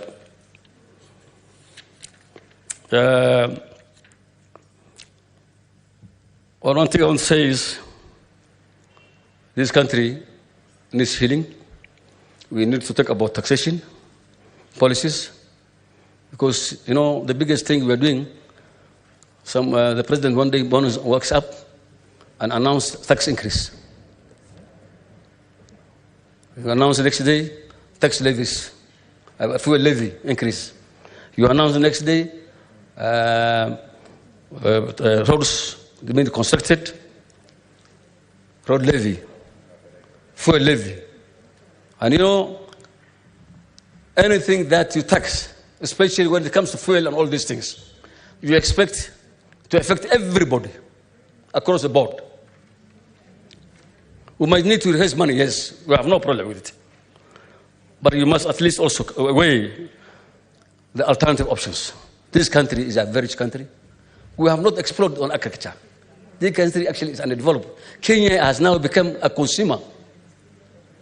We only consume food that we import from our neighborhood. We have beautiful land, potential land that is idle. Men and women have grabbed big land because it's excess. They don't even know what to do with it. They are waiting for a day that they can sell it at higher prices. The money and the other Kenyans who could produce food don't have the land. So I think we need a land distribution again. We must go back to the drawing board. People who have excess land should give back land to people who can plant. The young men and women who are not employed, if they get the land, they're going to tilt it and produce food and employ themselves. For those who have excess land, please, we want this country, these people to go give back land. The land belongs to Kenyans. If you want to have, as a bank, for future harvest, or getting more money, then I think it's the right time that we do land redistribution. Honorable Speaker, one other thing is actually, as I said, we need to have creation of employment. Employment does not mean that people must be employed only in offices. Employment can become many ways. Self-employment. If you give these same young men and women some money to go and do business, you'll see all over Nairobi CBD, we have so many stalls that are run by these same groups. And they're doing very well. They travel all the way to China. They go to Dubai. They bring in commodities. But the problem is when they come to the airport, they cannot even make a break even for profits. They've been taxed. They've been harassed. So we need to improve and give kind of incentive to those who are working hard. We give incentives to those who want to bring their communities here. These are all Kenyans, actually. They're not coming from outside. But when you want to tax a small goods that have been brought by the youth, that airport is actually becoming a place for harassing people. Investors are running away from us and going to our neighbors. So taxation does not make the country rich. So we want us to improve on the creation of employment. Actually, corruption is a cancer in this country, done with impunity. So one other thing is, Honorable Speaker, we don't know where to run to. Because now even in this parliament, when we call the corrupt people here, the governors and everybody who have been said that they have stolen money, they listen to the committee, the Auditor General brings his report, the COP brings the report. From there, it ends there. No follow-ups, no prosecution, no nothing. And the impunity continues. So I think we need to do better in this country. Honorable Speaker, what I want to tell my colleagues is, as leaders, we need to be a bit serious. we must be responsible to us, and we must be answerable to the public that elected us. This country needs heavy investment. I know there are a lot of loans that we collected without any proper planning. We need to go back to the drawing board and say how best we can be able to create jobs in this country. Learning institutions are dead. Education actually is obsolete. What we are learning today, we're hearing a lot. Every year, every 10 years, there's new curriculum. CBC, I don't know, 844, all these things. The neighborhood, our neighborhood, Uganda and Tanzania, the same curriculum is there. So if the curriculum has to change, we have to change to a job creation kind of, the job opportunities. That is, we tell the university guys to be able to change their curriculums, to look at the markets, the ITs, a lot of things that can at least be able to create jobs for the youth. But we're following up obsolete curriculums that will not help this institution, this country. Education actually is becoming unaffordable. It's just expensive, unnecessarily expensive. Healthcare is very expensive. Not every Kenyan can afford any treatment because everything is commercialized. You go to a pharmacy, there's no control of budget, of price. You go to a doctor's, they charge you exorbitantly. It's so expensive. So the poor man and poor lady cannot afford health care. We're being told that we're going to be given free health care. NHF almost dead. It has become now a place for getting money for the politicians. Every campaign time, people withdraw money there. Money is being misused. The taxpayer money is being misused. You pay for health care. You do not have even drugs in the hospitals. We have devolved functions for health. The money, 126 billion is given to the Ministry of Health now, the new budget. Where are you taking all that money? And you have only five hospitals, level 6 and 5. The rest of functions have gone to counties. And the money is being held in the National Assembly, at the national level. You have so many institutions that duplicate these functions. In the Ministry of Water, we have almost many authorities, 3 or 4. We have water agencies, and they're all doing the same functions. The county is doing water, the agencies are doing water, the authorities are doing water. Where are we going? This is the same money, the taxpayers' money. Then we have so many unfunctional regional bodies. Huh? Northern Water Board, Wajir Nini, and Southern Wasanyiro, Coast Development Authorities, so many authorities. So the money, the little money that have been put to a better place so that we can have a better output is actually divided to be stolen and for paying for wage bills, which is just unbelievable, so high. So I think with those few remarks, I want to applaud the President also, now that he has come back to his senses. Today, I was hearing that there's 6 days dialoguing, where even the Raila was there and everybody was there. So I think what I want to tell is that I want to tell Kenyans, please, whatever we're going to do, as much as we're suffering, we also need to think of our future, the future of this country. With those few remarks, I want to thank I want to support the motion. Thank you. Senator Shakila Abdalla. Asante Mheshimiwa Spika kwa nafasi hii na mimi kutoa kauli yangu. Kwanza nitoe rambirambi zangu za pole kwa wale waliopoteza maisha yao katika hawa vijana wetu wakati wa maandamano. Pili pia niseme pole kwa wale ambao wanaugua wako kwenye hospitali. Tunawaombea afueni, wapate afya yao irudi kamili na warudi kwenye shughuli zao. Mheshimiwa Spika, hii nchi yetu ina shida 3.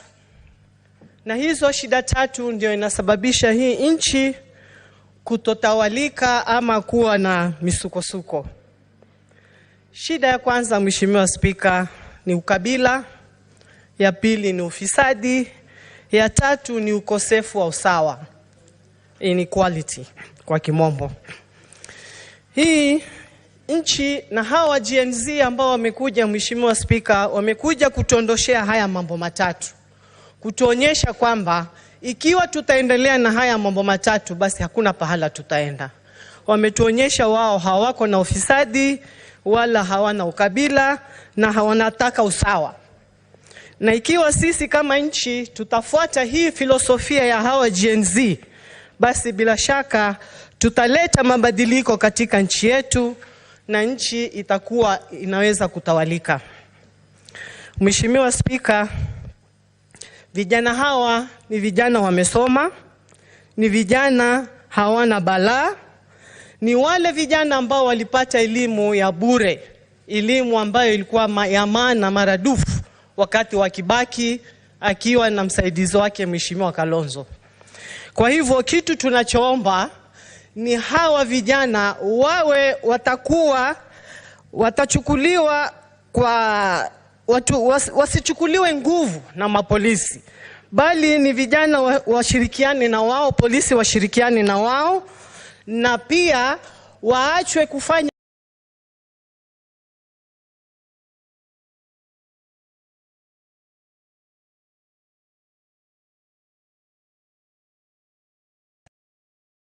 Mheshimiwa Spika, hawa vijana wametoka si kwa sababu ya finance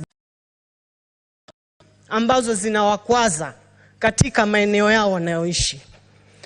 Sababu nyingi zinazowakwaza Mheshimiwa, nikitaja chache, kwanza ni kwa sababu ya ongezeko la school fees. Vijana utakuta wengi hawasomi, wamefukuzwa, wako majumbani wanarandaranda.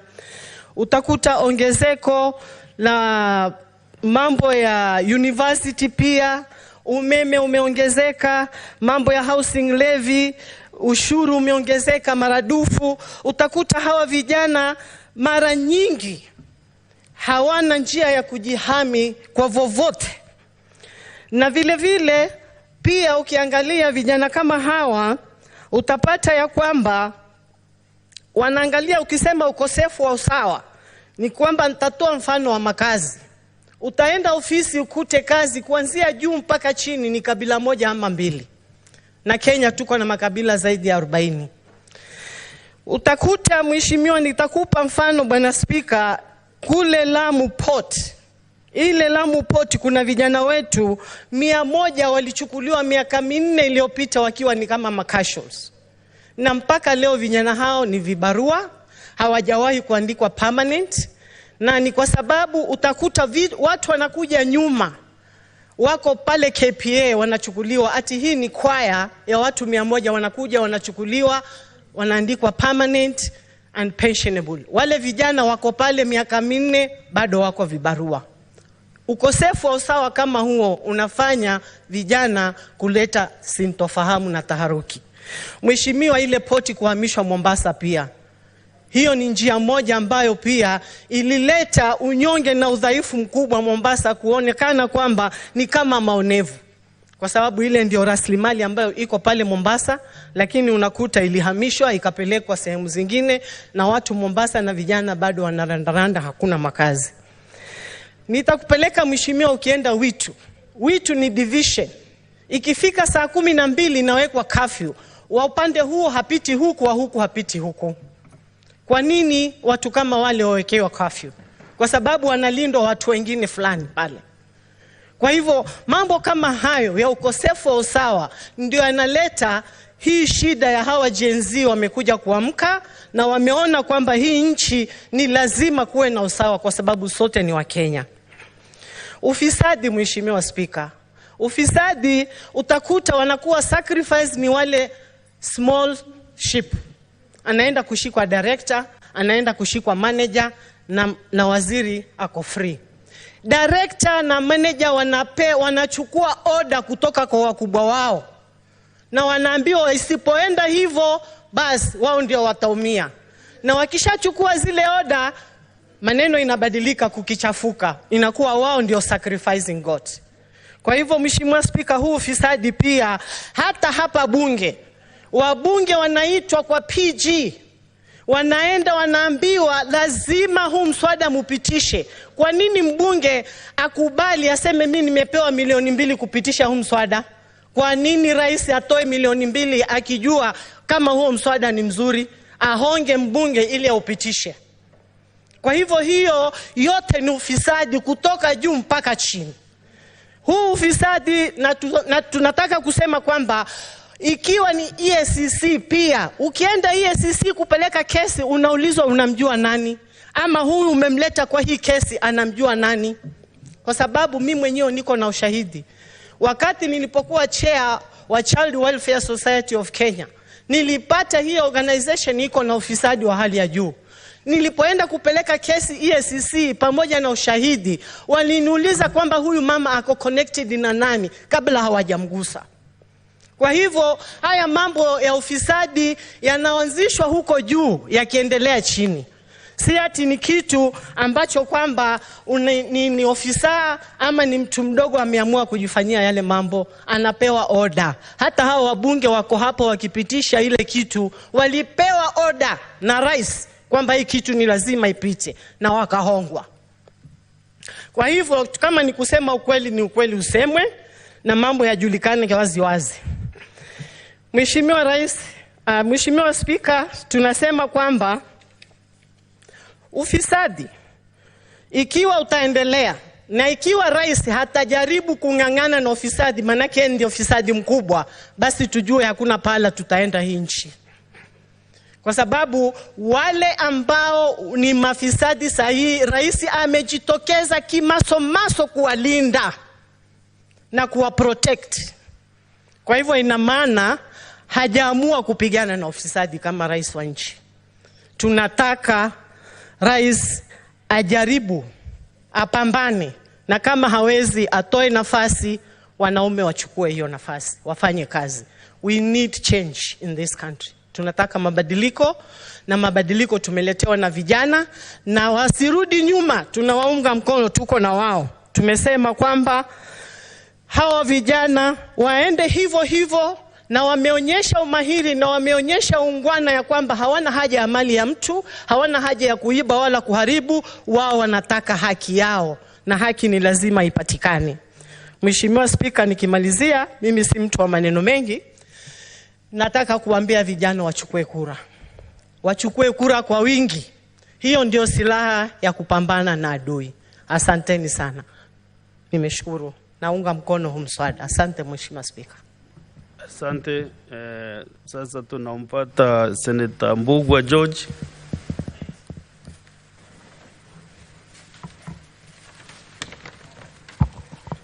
Thank you, Honorable Speaker, for this opportunity to contribute to this very important motion. Mr. Speaker, allow me to appreciate your office and the majority and the minority leaders for giving us this opportunity so that we can speak on the status of our country.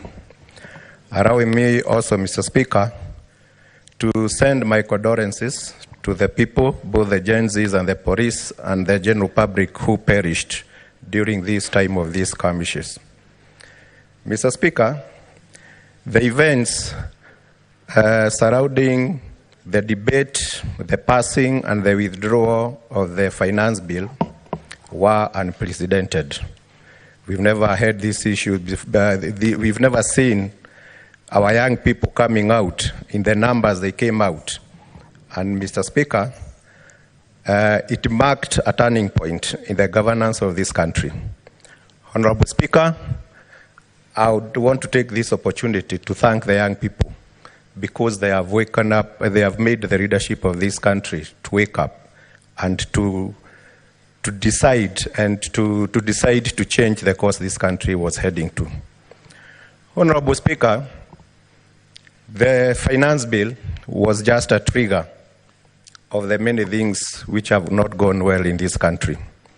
And the young people came out clearly telling us that they are not doing these things for themselves only, they were doing for their parents, their brothers and sisters, and those people probably who don't have the energy as they do to come out and speak the way they did.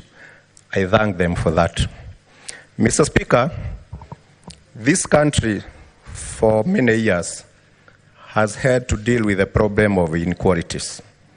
The gap between the poor and the rich have been widening to the extent that we've agreed that there are those people who are called wananchi and wanyainchi. And what the young people are telling us is that these things must change. Honorable Speaker, the Gen Z have said in very clear language that they don't want so many stories. They want action. And Honorable Speaker, I will attempt to bring 3 action points which I think would help to alleviate the problems of the young people. Honorable Speaker, Article 54 and 55 of the Constitution addresses the issues of the young people of this country and also the issue of the people with disability in this country. And in the attempt to actualize these articles, Mr. Speaker, Parliament, in its own wisdom, enacted the Access to Government Procurement Act of 2015, whereby, as a law, it was decided that 30% of all government procurement will go to the marginalized groups, that is the youth, the women, and the persons with disability. But what has happened, Mr. Speaker, we all know, because we live in this country, that this law has never been actualized as it was intended. Honorable Speaker, just to give you an example, we operate a budget of about 3 trillion. And if we assume that 30% of that go to development, it means we have about 1 trillion which goes to the purchase of goods and services. And if this law was to be followed to the letter, about 300 billion would go to these marginalized groups. Honorable Speaker, our honorable colleague has talked about the Public Procurement Regulatory Authority. These are the people who are supposed to make sure that this act is adhered to. I think it is important as an action point, Mr. Speaker, that we call these people here and they tell us what is wrong, why have they not been able to actualize this so that the young people of this country, the people with disabilities, and the women benefit as the parliament of this country intended to. Also, as an action point, Mr. Speaker, because the young people have spoken and they have said they want to see action, I would urge the government and this House, because we just entered the new finance budget cycle, we must prioritize in the first quarter that the procurement which the government will engage in should go to the youth and the other marginalized groups. Honorable Speaker, when these young people were demonstrating and they were coming to Parliament, you could see the anger, the determination. And then I pondered and asked, what is this which have made these people very angry? And I thought, probably among this young generation, there are people among them who are educated by their parents, and their parents spent everything, probably even sold their land, because we've been told in this country since we were young that usome, utapata kazi mzuri, na utaishi maisha mazuri. And these young people went to school in the hope of getting jobs and helping their parents. But they were faced with helplessness. Mr. Speaker, Article 55 of our Constitution, as read together with the Persons with Disability Act of 2013, reserved 5% of employment in all government ministries and parastatus to persons with disability. And if I can read for you, Mr. Speaker, one article said that this was to be actualized progressively. 10 years down the line, Mr. Speaker, according to the status report, which was just released the other day on the status report on disability, this act has not been properly implemented. In the report, Mr. Speaker, we came to learn that over 240 government agencies in this country have never employed any single person with disability. Yet we have a law. And the excuse they give is the Constitution says it has to be implemented progressively. And because, Mr. Speaker, the youth have said that we need action, at some point, maybe these are a constitutional moment where we have to look at the weaknesses of some of the laws we have. And I think it's time we remove that term progressive so that we can be able to enforce this. In that said report, Mr. Speaker, out of the entire workforce of the Republic of Kenya, only 1.32% are persons with disability. So when you see some of these young people with a lot of anger, you imagine that their children whose parents were disabled and they thought they would help them, but it could never come to be. Mr. Speaker, I was very happy the other day when I heard His Excellency the President saying it is time that we wind up some of the parastatus which are performing the same function. In that note, Mr. Speaker, I want to bring to the attention of this House that when it comes to matters disability in this country, Parliament enacted the National Council for Persons with Disability Act 2003, which is the legally mandated body to handle matters to do with disability. Also in this country, Mr. Speaker, we have another fund called the National Fund for the Disabled of Kenya, which is registered as a the Trustees Perpetual Succession Act, Mr. Speaker. Mr. Speaker, this body received government's money over the last years, and over the last 20 years, and it has never been subjected to any parliamentary oversight. This institution, in spite of receiving hundreds of millions of shillings from the Exchequer, it has never been audited by the Auditor General. Mr. Speaker, when I raised a question on the floor of this House so that we can engage this body, it took a whole year before the trustees could agree to appear before the committee. And when they came, Mr. Speaker, and we asked them what they do, they act as an investment company, and all the money they have been receiving, they have bought buildings, and whatever goes to help the persons with disabilities is a mere 30%. Mr. Speaker, I want to bring to the attention of this House that among the other things which shocked us when the trustees of this fund appeared to us, they have put a whole Kenya shillings 780 million in a fixed account. This is taxpayers' money, which was meant to help the persons with disability. As an action point, Mr. Speaker, I would be calling on this House that we call these two institutions here and they address how they have been spending the money given to them.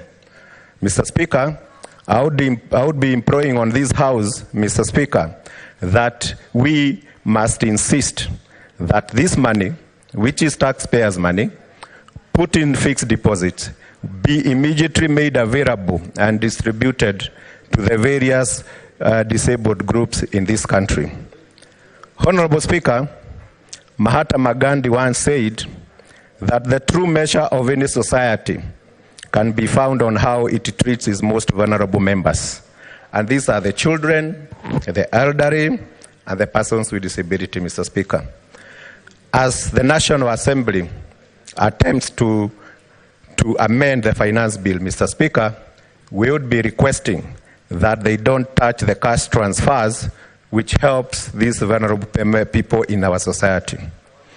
On the issue of public debt, Honorable Speaker, the executive, through the President, has attempted to audit what Kenya owes to other countries. And Mr. Speaker, that issue put parliaments in a very awkward position. Because to an average Kenyan, what they know is before any debt is taken, Parliament is involved. Parliament should know which institution, which country is lending us money, how much they are lending us, at what interest, what is the repayment period. So when we reach a situation where, Mr. Speaker, it's like we don't know how much we owe, then the Kenyans are asking, what is the role of Parliament? This House, through the Parliamentary Service Commission, Mr. Speaker, have employed the best minds in the Republic. At a click of a button, Mr. Speaker, you would have expected that Parliament can come out and say, according to us, as the representatives of the people, this is the amount of money that the government of Kenya owes, and these are the people who have lent us money. But it should never be that we are where we are, that we don't know how much we owe. This one, Mr. Speaker, put the institution of Parliament into a very awkward position. Mr. Speaker, I also want to address the issue of deprecation of duties. When we devolved through our Constitution 2010, Mr. Speaker, and we created the counties, very, very many functions are duplicated. When you go to our counties, Mr. Speaker, you find an agriculture officer paid by the national government, another one by the county government. You'll find a children officer paid by the county government, another one by the national government. I think it is time, Mr. Speaker, that Senate take the lead and audit the 2020 Constitution and ask ourselves, is it really sustainable? What are the weaknesses that we've had over the last 12 years? Because honestly, Mr. Speaker, things are not working. The young people spoke very clearly. And as I repeat, and they said they want action. It is now upon us, the leaders of today, that we must sit down, and I'm happy that is what we are doing.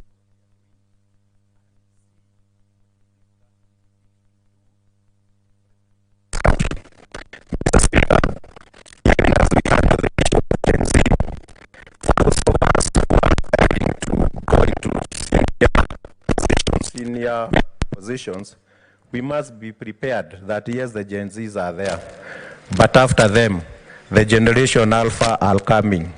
These are even more. It is a high time that we realize that in our public engagements, we must bring everything on the table. There is nothing to hide, because this country, Mr. Speaker, belongs to all of us and more so to our children. With those few remarks, Mr. Speaker, I want to support this motion, and then thank you for this opportunity. Thank you. Senator Manzo Daniel. Thank you, Mr. Speaker, for giving me an opportunity to contribute on this very important motion. Mr. Speaker, I want to thank the two leaders of the House for coming up with this motion and for summarizing it very well. Mr. Speaker, what happened on 25th of last month is unprecedented in this country. Young people go to demonstrate peacefully, Mr. Speaker, but the moment there are peaceful demonstrations and the police think that they should be dispersed, then under the Public Order Act and this regulation they are under, which are actually 20 years old, the last ones were done by former Attorney General Amos Wako, other consequent ministers did not. But even with those old regulations, and even with the Public Order Act and the Penal Code, there has to be a proclamation, loud and clear in a speaker, by escorting police of a level of an Inspector General, that the peaceful demonstrations have turned rioters, and therefore people must disperse. After 15 minutes, that proclamation order is supposed to be repeated. And then now, whoever doesn't disperse, Mr. Speaker, then action can be taken. What I expected the police to do is just guard businesses and let the demonstrators do their thing, and I believe no one would have died. Unfortunately, we have lost 41 people, and quite a number of people are in hospitals. In Makueni, Mr. Speaker, we are burying 4 people. We buried one last Saturday, and another one is being buried today. There is a funeral on next Friday of a young man who was shot actually by an OCS. And on Saturday, there is another one. We have people who are still missing and are not known where they are. So my condolences to the families who have lost their dear ones, and also wishing quick recovery to those in the hospital with all manner of injuries, from head injuries to bullet wounds, Mr. Speaker. I really want to say that although the President has promised to bury the deceased, up to now, we buried Rex last Friday in Machakos, a young man who was going to work. But because he happened to have been in Rastafaris and happened to have passed near the crowds, a police officer decided to shoot him. And after shooting him, when the young people cried that he could get help and should be taken to hospital, and even wanted to help them with their doctors, the policeman, who is very well known and has not been charged so far, Mr. Speaker, said, let the young man die. So they watched him bleed to death, yet he had just injuries at the leg, which would have been salvaged. But therefore, so there is no compensation yet. There's no reprieve. There's no one who has been taken to court. And there is no one who has been sacked or any action taken against that particular. So I'm sure the JNCs are watching, and this is one of the issues they really want to deal with as time goes by. Mr. Speaker, the cause of this was the finance bill. And the finance bill, public participation took place. And I remember at KICC, Kenyans really pleaded with the state and with the parliament. But unfortunately, with the finance bill, in fact, long time ago, during the days of Moi, the Minister for Finance, after reading budget, the next day you will hear price list given for beer and for this and that. That doesn't happen today exactly. But, Mr. Speaker, the finance bill is designed at Treasury with the experts, some from international organizations which fund us, then goes to Cabinet, then comes to the House. The House goes to do public participation. So the input of the people, unfortunately, very little was adopted, and very little has been adopted over the years. The same bill now came to the House, and the usual lobby took place, and members of Parliament, the majority voted yes, and irritated the young people because they did not imagine the hardships life will face. Mr. Speaker, I have engaged some of these people who are in these demonstrations. And most of them, Mr. Speaker, are graduates. They come from poor families. Even as graduates, they have tried to join the army. They have been asked for bribes. Police, the same. Any of KWS. And some of them, Mr. Speaker, some of the stories I've received from constituents from Makueni, they've even sold land to raise the bribe of 300,000. After you pay the bribe, you cannot see the people you pay the bribe, and your child is not taken either to the army, police, or forest, or KWS. And therefore, you end up with a very depressed young person with all the talents, surrounded by poverty, unable to fight poverty, and watching now the cost of living rising. And they have told me, Mr. Speaker, they rather die doing something. They rather die visiting us here. They rather die visiting the House of the Hill. They rather die visiting the judiciary, or those they think have let them down.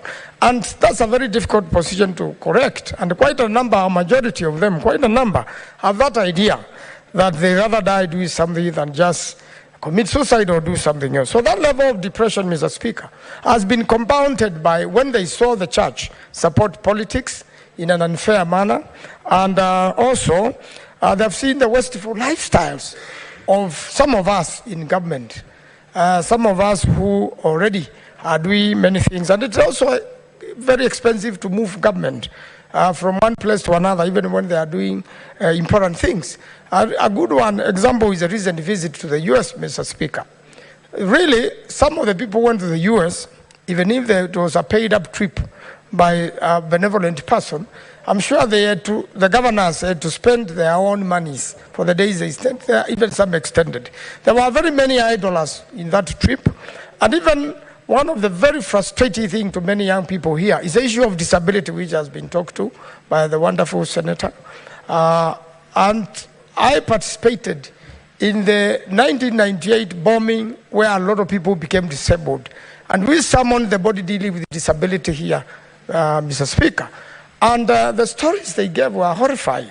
We asked them why they're not accommodated, even these ones who were bombed. You know, truly, government has failed people in that regard. Most of these children were born, were either a year old or were born after. And the ones who were a year old or so, quite a number of them, including the driver of Mr. Kamodo, had a 1-year-old and a 3-year-old. That 1-year-old of 1997, who is now a Gen Z, never saw the father ever be compensated, who woke up to go to work, but never came back, having been bombed and having died in the bomb. A lot of the people were just transiting. Every single county in this country was affected. And all these people have gone to court, people have been in hospital, they have been frustrated over the years. Yet, when this trip was done for the US, the people we sent from the committee, or the people we sent from this house and any other government person we engaged. In fact, we engaged the minister in charge of foreign affairs. The embassy in Washington was very frustrating on this particular matter when we went to Washington. And many other government departments have been.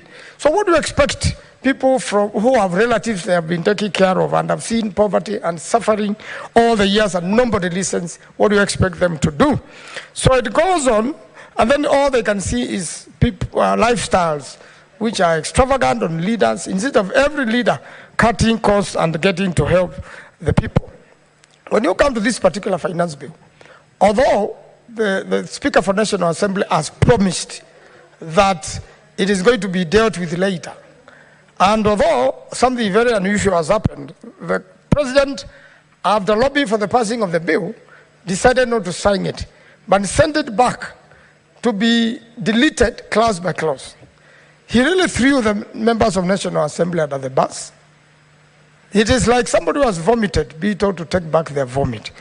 We remained here as the Senate. They ran away. They don't want to come back, for there are no proper facilities to deal with the whole 2 houses right now. But today then, if you are to follow the, an act of parliament, and under Article 115, which has not yet been interpreted by the courts, and there was contestation from Honorable Otiende, who wanted it repealed instead of be deleted.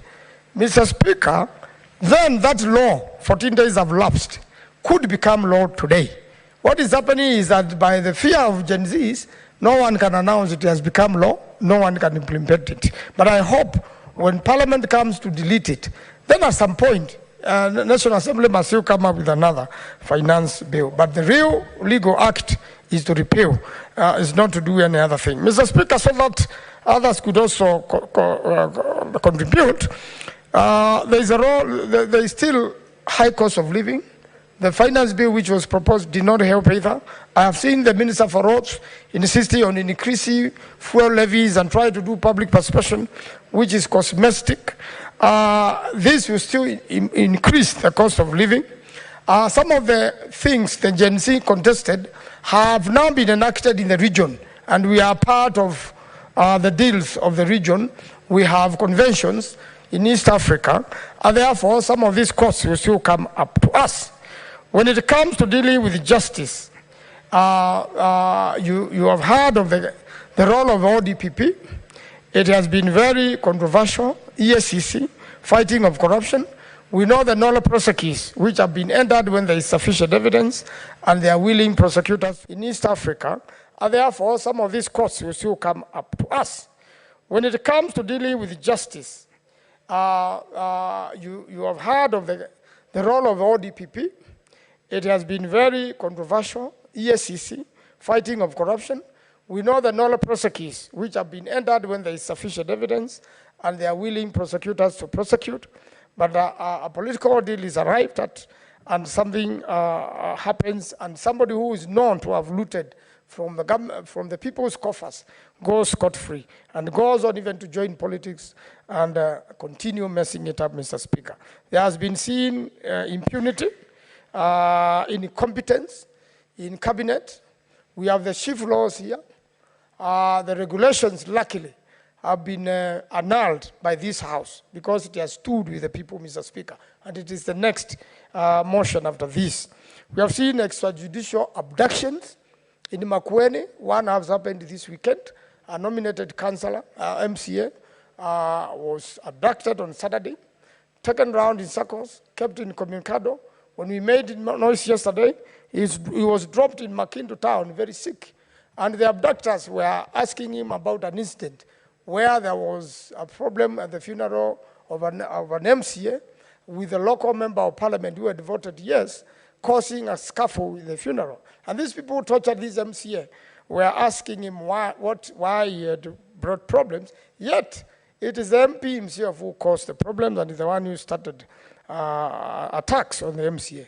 But that is extrajudicial. If you have committed an offense, you have to be arrested, statements written, and charged in 24 hours. And therefore, these abductions, some of the kids of Gen Z who have been abducted from the demonstrations, have been found dead, one in a quarry. We hope the others are safe, and if they are safe, the government should release them. The president promised that there are no people going to be found in River Yala. I hope after this incident, those who have been kidnapped will not be, found in River Yala. And we've had, the issue of, so that I may go faster, Mr. Speaker, let me conclude with the issue of pensions. When people retire in this country, Mr. Speaker, and these Gen Zs have their parents who have retired, their pension never comes easy. If it is a teacher, if it is the former President Uhuru Kenyatta, their money just disappear. And these people are tortured. They have reached 60. They are unable to begin a business. They are waiting for their money, and their money has failed to come. Mr. Speaker, all these frustrating situations in the country must change. We hope IBC is going to be put into place quickly. We hope a lot of Gen Zs are now raising signatures for members of National Assembly who are incompetent from August this year. I am very sure most of them will be removed because of what they have been doing to the people, and quite a number of by-elections will ensue. So the Gen Z continue with the hashtag Ruto must go. Something must be done in this country, Mr. Speaker, to make sure that the Gen Zs are satisfied and all Kenyans are happy. We are a very hard-working nation. I thank you, Mr. Speaker. I support. Senator Karen Nyam.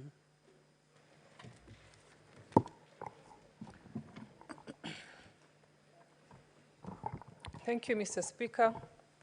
I want to start by giving my respects to the young souls who lost their lives during the recent protests that we witnessed as a country. And as a mother, it hurts to my stomach to lose our children in that manner. I want to send my condolences to the families of the ones who lost their loved ones. And I want to say it is not in vain. As a Senate, we are here reflecting and debating on the actions due to the contribution of your children. I also want to thank the CS of Health, CS Nakumicha, for waiving the hospital bills of those young people who got injured, and the President for committing to take up the funeral expenses and compensating the families, Mr. Speaker. It is also very concerning, the silence of the IG of Police, Mr. Koome. We are yet to get a comment from him on the happenings of this country in those 2 weeks that we witnessed unprecedented actions by our young people. Mr. Speaker, the country is experiencing a youth bulge. 75% of our population is people below the age of 35 years, Mr. Speaker. And that is not necessarily a bad thing, because it means that we have a large workforce that, if put into use, can give us great dividends of the economy, Mr. Speaker. And when the President, His Excellency William Samoei Ruto, took out of office, when he assumed office as the President of Kenya, we have seen deliberate efforts that are aimed at utilizing that youth bulge, Mr. Speaker. The affordable housing project currently is employing between 140,000 youth to 200,000, Mr. Speaker. And you can see that he had thought about this large number of youth. Another program, Mr. Speaker, of the Finya computer, Utoe Dollar, that has been made fun of in this country. It is a program that, if utilized well by our young people and if taken up, can end up turning them into taxpayers, and they can make use of their skills. Because, Mr. Speaker, every year we are churning out between 600,000 and 700,000 young people from our universities, from our TVETs, from our high schools. They come and join the job market, and they don't find employment that is commensurate to their training and aspirations, Mr. Speaker. But another thing that the president has been doing, it is the export of labor. And I've also heard people criticizing this program, saying that we want to make it at home. We can make it at home, and we don't have to export labor to other countries, Mr. Speaker. I want to say that there are families in this country who are poverty-ridden, and all they survive on is sending a member of their family outside the country, Mr. Speaker. One of the leading countries, the Philippines, one of their biggest economy contribution that contributes to 12% of their GDP is a labor export, Mr. Speaker. And those efforts have been done by that country deliberately. And that is what the president has been trying to achieve. I want to challenge the youth. Now that we have affordable fertilizer, we have vast land, available land, agricultural land in the country, I want to challenge them to get involved in agribusiness. That there is huge potential in agribusiness, and you can become self-employed, and you can be part of the nation building in that way.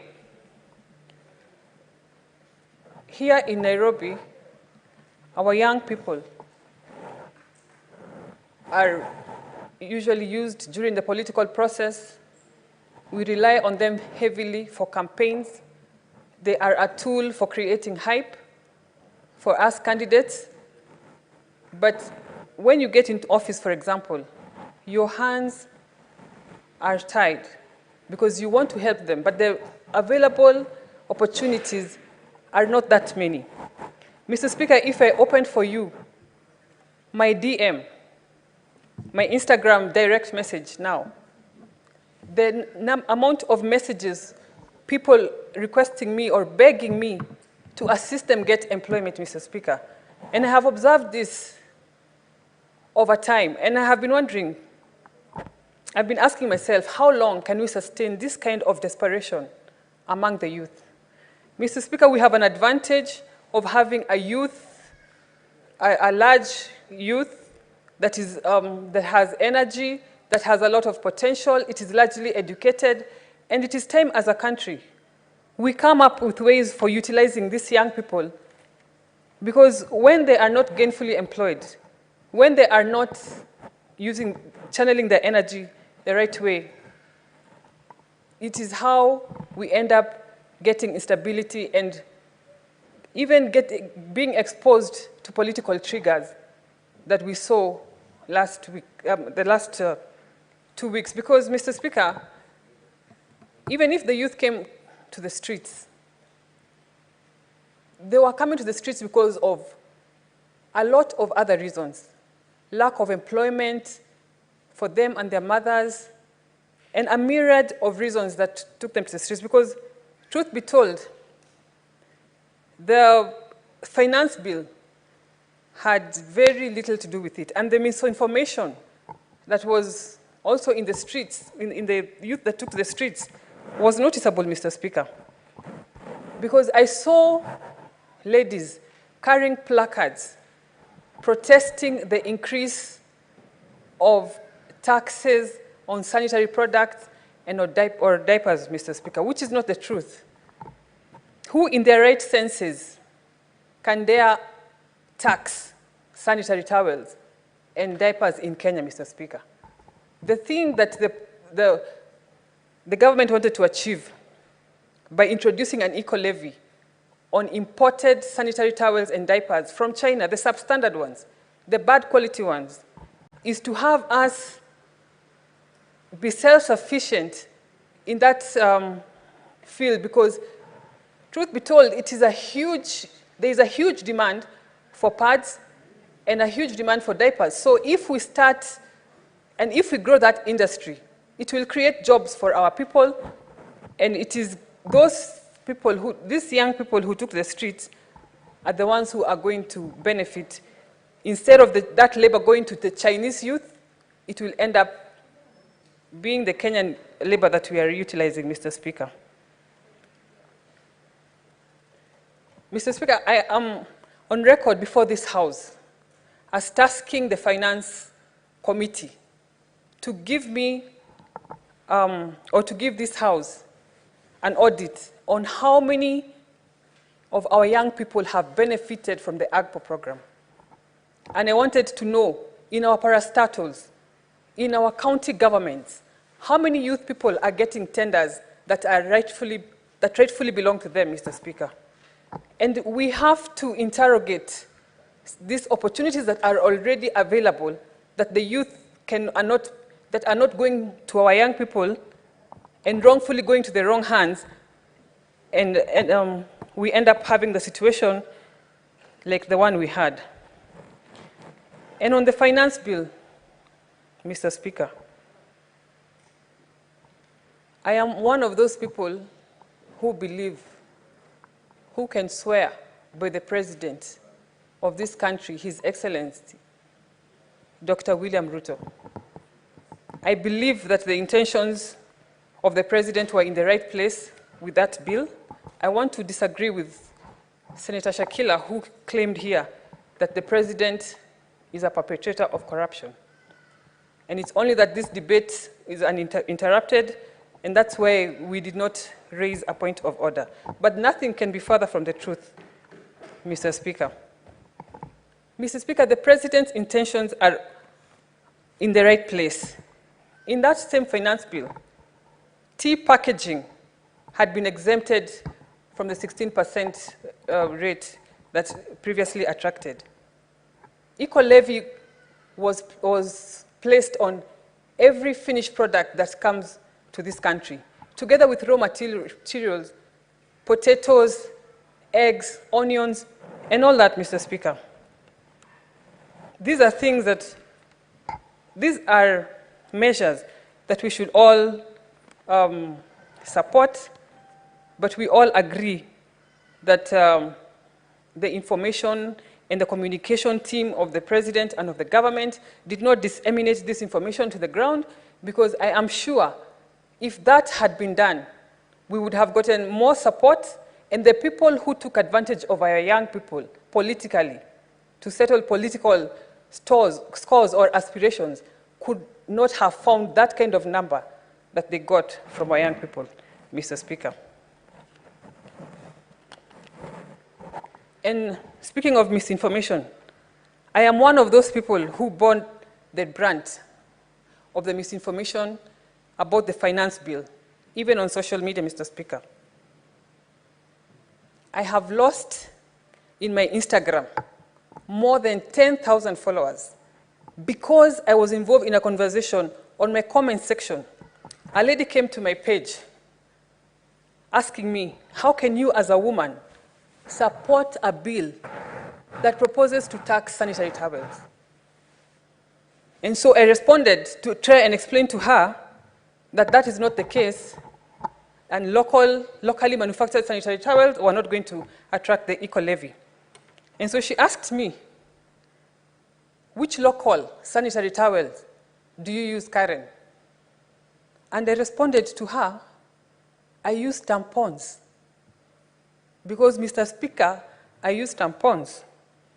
And that was taken as arrogance, as how dare you see? But this is stemming from misinformation, Mr. Speaker. And I have earned myself a new name in this country as Shori for tampons. Mr. Speaker. You'll come across it on social media. They are calling me Demwa tampons, Shoriwa tampons. They even told on me to the president when he was holding the X-Space, he was engaging the young people. They told him that some of the leaders under you are very arrogant. Senator Karen Nyamu is very, very arrogant, based on my statement saying that I use tampons. And Mr. Speaker, this is the first time, because of this finance bill supporting the government position, this is the first time in my life that I am being called arrogant, Mr. Speaker.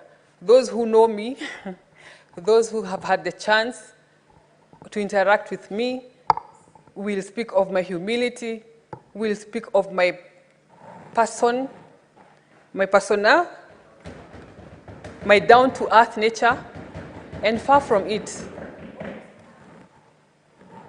And far from it. And if I was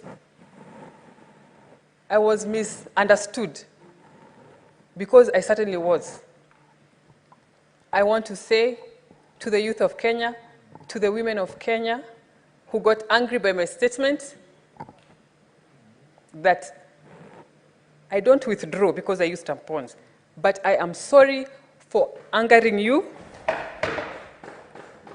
and I am one of those fighters of the young generation. And I know they were very disappointed that I did not join in this what they were agitating for against the finance bill, but it is because I believe in the President, William Samoei Ruto. And it is up to me to convince you young people that our President has the best intentions for this country. It is not up to me to join you in your misinformation. It is up to me as an ambassador of this government to show you and to win you over and to tell you, be patient. The President is working. He has shown a lot of goodwill so far. He has appointed a task force to audit our public debt, which is one of the biggest reasons why we are here today, our public debt. The Finance Bill 2024 was tailored to remedy some of those things, especially the public debt, to balance that and development, Mr. Speaker. Another thing that my colleagues have also addressed is the issue of corruption. Mr. Speaker, the EACC is letting the country down big time. Because since its inception, we are yet to see heads rolling, Mr. Speaker. We are yet to see the cases, corruption cases that they have prosecuted that have ended up having people serve jail term, or what our people would love to see, Mr. Speaker. It should not be business as usual. If they cannot deliver to our people, the EACC, let it be disbanded, and let us have another body that is going to deliver to the people of Kenya. The excuses that they give every other time will not fly anymore. And Mr. Speaker,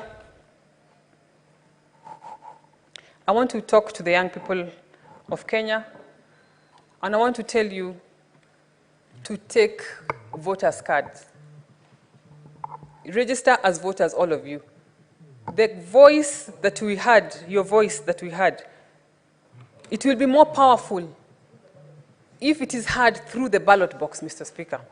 And I want to assure you that in 2027, you will have no better candidate. You will agree with me that you will have no better candidate than His Excellency William Samoei Ruto. The other day he said, the measures he's taking now are akin to a cut, an examination cut. And in the fullness of time, in 5 years, he is going to sit for the exam. And on that time, when that time comes, I know you will all agree with me. So when that time comes for voters registration, I expect all of you who are in the streets to take voters' card. And with those few remarks, Mr. Speaker, I support. Senator Anchesa.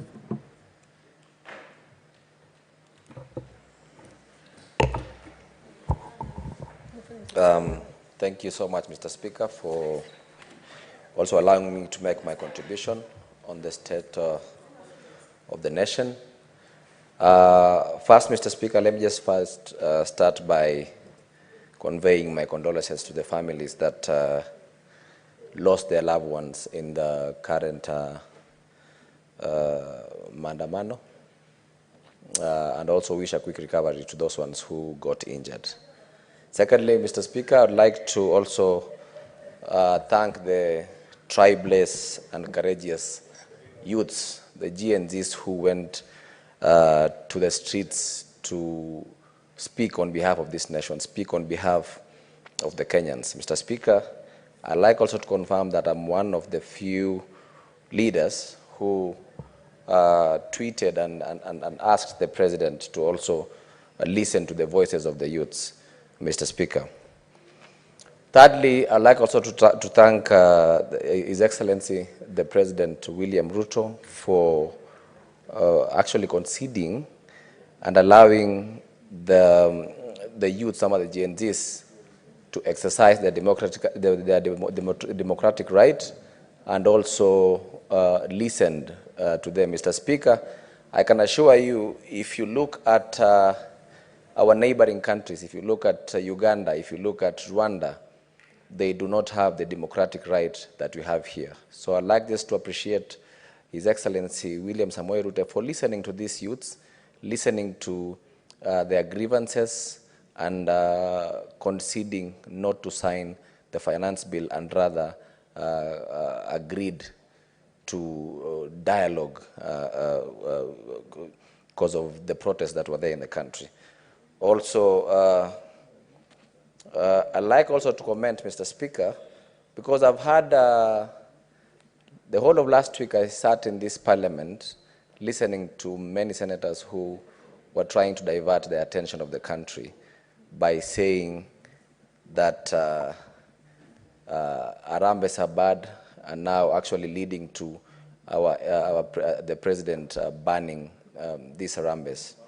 Mr. Speaker, I can say I am a living proof and I'm a product of these Harambes. Some of us went to school because of these Harambes or contributions. Maybe we can just say nowadays maybe some are wrongly done, or maybe some if you are doing an Harambe, then it does not mean you, if it's genuinely from your heart, it does not mean you have to show off or maybe, let me say, put everything on social media. But Mr. Speaker, one thing that I know these youths are doing, these youths are on the street, is because of lack of employment. That is number one.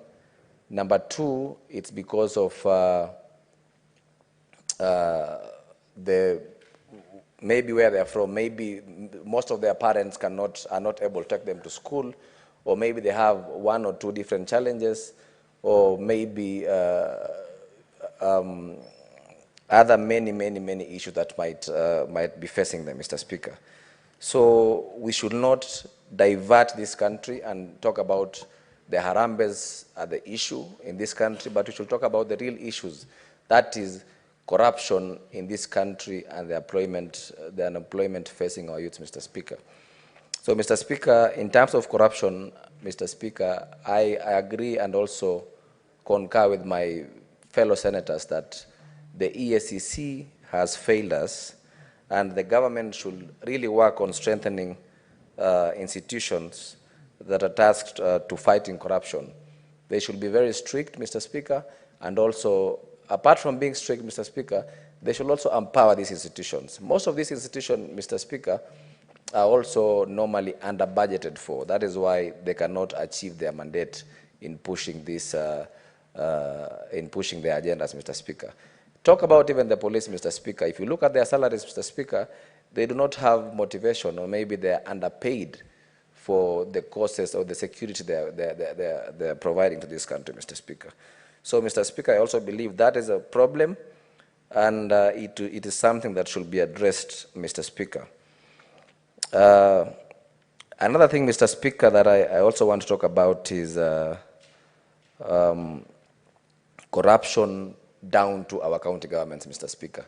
And it also applies to this Senate, Mr. Speaker. If you look at our specific committees that usually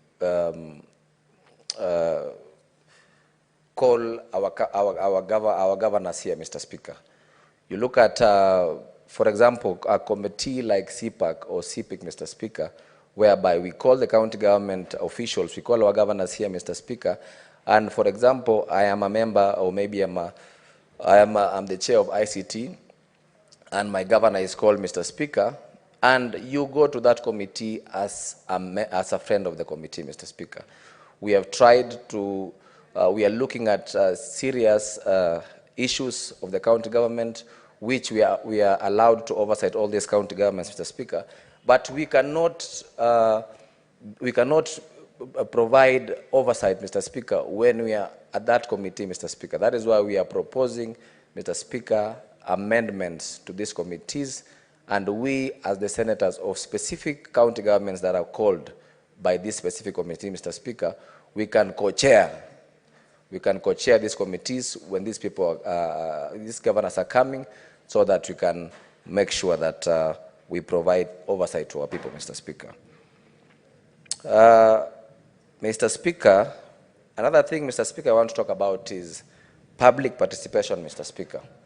When you look at public participation, I can tell you for a fact that this is what really contributed to the GNZs go to the streets, Mr. Speaker, is communication, Mr. Speaker. It's public participation, Mr. Speaker. I can tell you 100% that I am 100% sure public participation was not well done by this government, or maybe it's not done, Mr. Speaker. I can give you an example.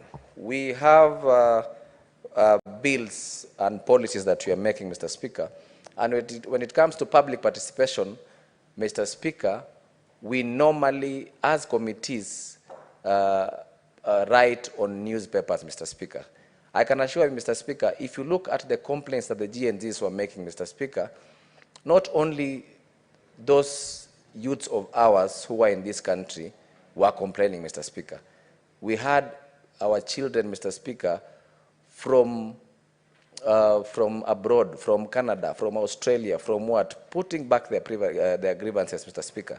And this shows you that not only those ones who are here are the ones who want to participate in matters affecting this country, Mr. Speaker. We have youths from all over the world who always want to participate. And you see, the manner we are participating, or the manner we do our public participation, is going to hold barazas in the villages, Mr. Speaker, going to different counties manually to get views and to get submissions from these people, Mr. Speaker. You can imagine, Mr. Speaker, when there's one stakeholder, Mr. Speaker, that I asked or requested for his submissions, Mr. Speaker, and the submissions were brought by a pickup, Mr. Speaker, to the committee. You can imagine how much time we need to read documents, you can imagine the logistics that they use to bring all these documents to our committees, Mr. Speaker. It even makes it very hard for us as members to go through all these papers and stuff, Mr. Speaker. That is why, as the chairman of the ICT committee, Mr. Speaker, we are proposing for this government to create a tool, Mr. Speaker, to participate. We have a online public participation, Mr. Speaker. Even our proceedings here in this house, Mr. Speaker, we will add more value when we engage Kenyans, Mr. Speaker. We will add more value when Kenyans can listen to us live and can also participate or make comments on our live debates and live policies that we created in this house, Mr. Speaker. So it's also learning from the people that we represent. We can get more value listening to their views, Mr. Speaker.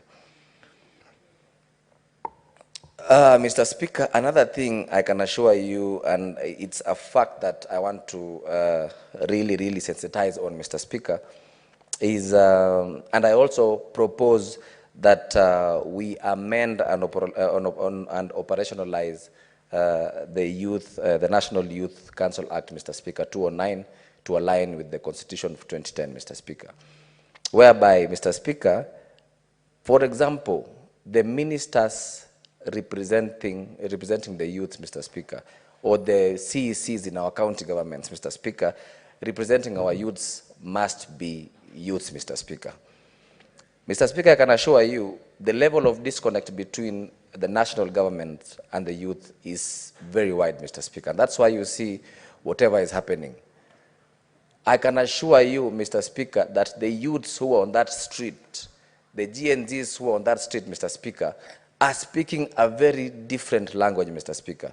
If today you put Senator Khalwale as the sports minister for youth, or let me say Senator Maanzo, Mr. Speaker, he will not relate to these GNZs, Mr. Speaker. The language they are talking about, Mr. Speaker, is very different.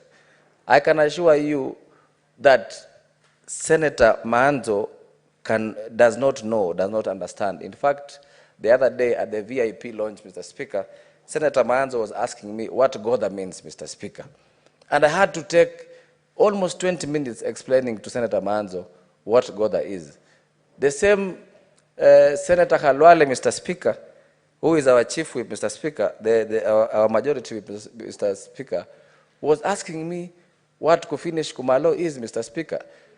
This is the same language that these youths are talking, and we have to put youth in these ministries, if not even the minister, Mr. Speaker, the advisors of these ministers. Senator Chesang, I think you can give other examples, other examples of that language.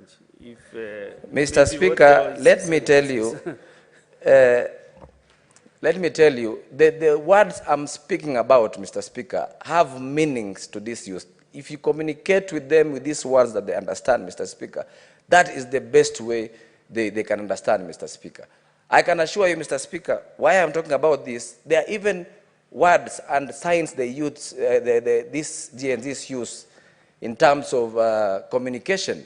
If you look at even just the way they are dancing or they are moving their body, they mean something to communicate, Mr. Speaker. I can assure you, Mr. Speaker, if these youths came to this to this Senate, Mr. Speaker, and they stand outside here and they say, Anguka nayo, Anguka na Speaker, Mr. Speaker, that word means a word, Mr. Speaker. Why I'm trying to say this is, Mr. Speaker, is because we need to relate. I'm talking about the disconnect between the youth and the national government is really wide, Mr. Speaker. And the only way these youths can understand is putting, or not even the ministers, but their advisors or their board have to have the youths represented so that they can address the issues that are affecting them, Mr. Speaker. Finally, Mr. Speaker, you looked at the crowd that was on those streets, Mr. Speaker. Mr. Speaker, we had, just because of the unemployment that we have, and you equally, you remember, Mr. Speaker, one of the youths was talking about the only mistake you did is educating us, Mr. Speaker. Those were the sentiments these youths were talking about. They are even calling, they are regretting going to school. They are even saying, the problem you people did is educating us, and that is why we are here. That is why they can read and understand everything. This is to show that how frustrated they are, Mr. Speaker. One thing I would like to urge our government, Mr. Speaker, on behalf of our youths, who most of them are now online marketers by virtue of unemployment, and they go to the social media and teach themselves to be online marketers, Mr. Speaker. Most of our youths, majority of the youths who were on that street, Mr. Speaker, are content creators, Mr. Speaker, by nature, Mr. Speaker. You can imagine the number of youths who are on the streets made the world to know whatever is happening in Kenya, Mr. Speaker. That means the communication was loud, Mr. Speaker. And how do they communicate? Through these social media platforms, Mr. Speaker. Through TikTok, through Instagram, through Facebook, and other social media platforms, Mr. Speaker. What I want to request the government is, Mr. Speaker, if you look at Tanzania clearly, Mr. Speaker, creating unemployment in this government, Mr. Speaker, let's not talk about only the many digital hubs that we are putting, which we appreciate the President in pursuing this and being the ICT chairman. This will create a lot of jobs, Mr. Speaker. But at the same time, Mr. Speaker, we have so many content creators who are here on these streets, Mr. Speaker. The government failed in terms of communication because we did not communicate these agendas properly, Mr. Speaker. And I can assure you, Mr. Speaker, if we use these content creators to sell our government agendas, to sell the government services is providing, Mr. Speaker, I can assure you that the agendas will get to the normal mashinani and to our many youths, Mr. Speaker. So let us make sure we use our own youths, our own content creators. Let us employ these many youths, many content creators, Mr. Speaker, to sell our agenda, and that is a form of employment, Mr. Speaker. Lastly, Mr. Speaker, I'd like to finish by saying that even the same content creators, Mr. Speaker, will sell our country, will sell the tourism in our country and the beauty of this country, Mr. Speaker. Finally, Mr. Speaker, I've had Senator Karen Nyamu also supporting the issues for the sanitary towels, Mr. Speaker. The last time I talked about this, Mr. Speaker, in this house, I talked about these sanitary towels to our young girls, Mr. Speaker. And these sanitary towels is a necessity to our young women in this Kenya, Mr. Speaker. I talked about, Mr. Speaker, it is very unfortunate that if you go to our government agencies, Mr. Speaker, and go to the toilets of our government institutions, Mr. Speaker, there is always a box full of free condoms that we do not need, Mr. Speaker. Why am I saying this is those condoms are not a necessity for men. So these sanitary towels should not even be taxed, but even our local sanitary towels, Mr. Speaker, should be given for free to our girls, Mr. Speaker. I am saying this, and I'm saying this because I know the challenges young girls go through because they cannot afford this. I know the challenges that are facing many young girls. Let me say in my county, and my county is the same as any other county, the 47 counties in this. There's 47 counties in this country, Mr. Speaker. I know what it means not to afford one. I know how many people have dropped out, how many girls have dropped out because they cannot afford the sanitary towel. So as I finish, Mr. Speaker, I'll urge the government to have a conversation of providing these sanitary towels for free, Mr. Speaker. So, Mr. Speaker, I want to thank you and also to support this motion, Mr. Speaker. Thank you. Okay, thank you. Senator Giduku. Joseph.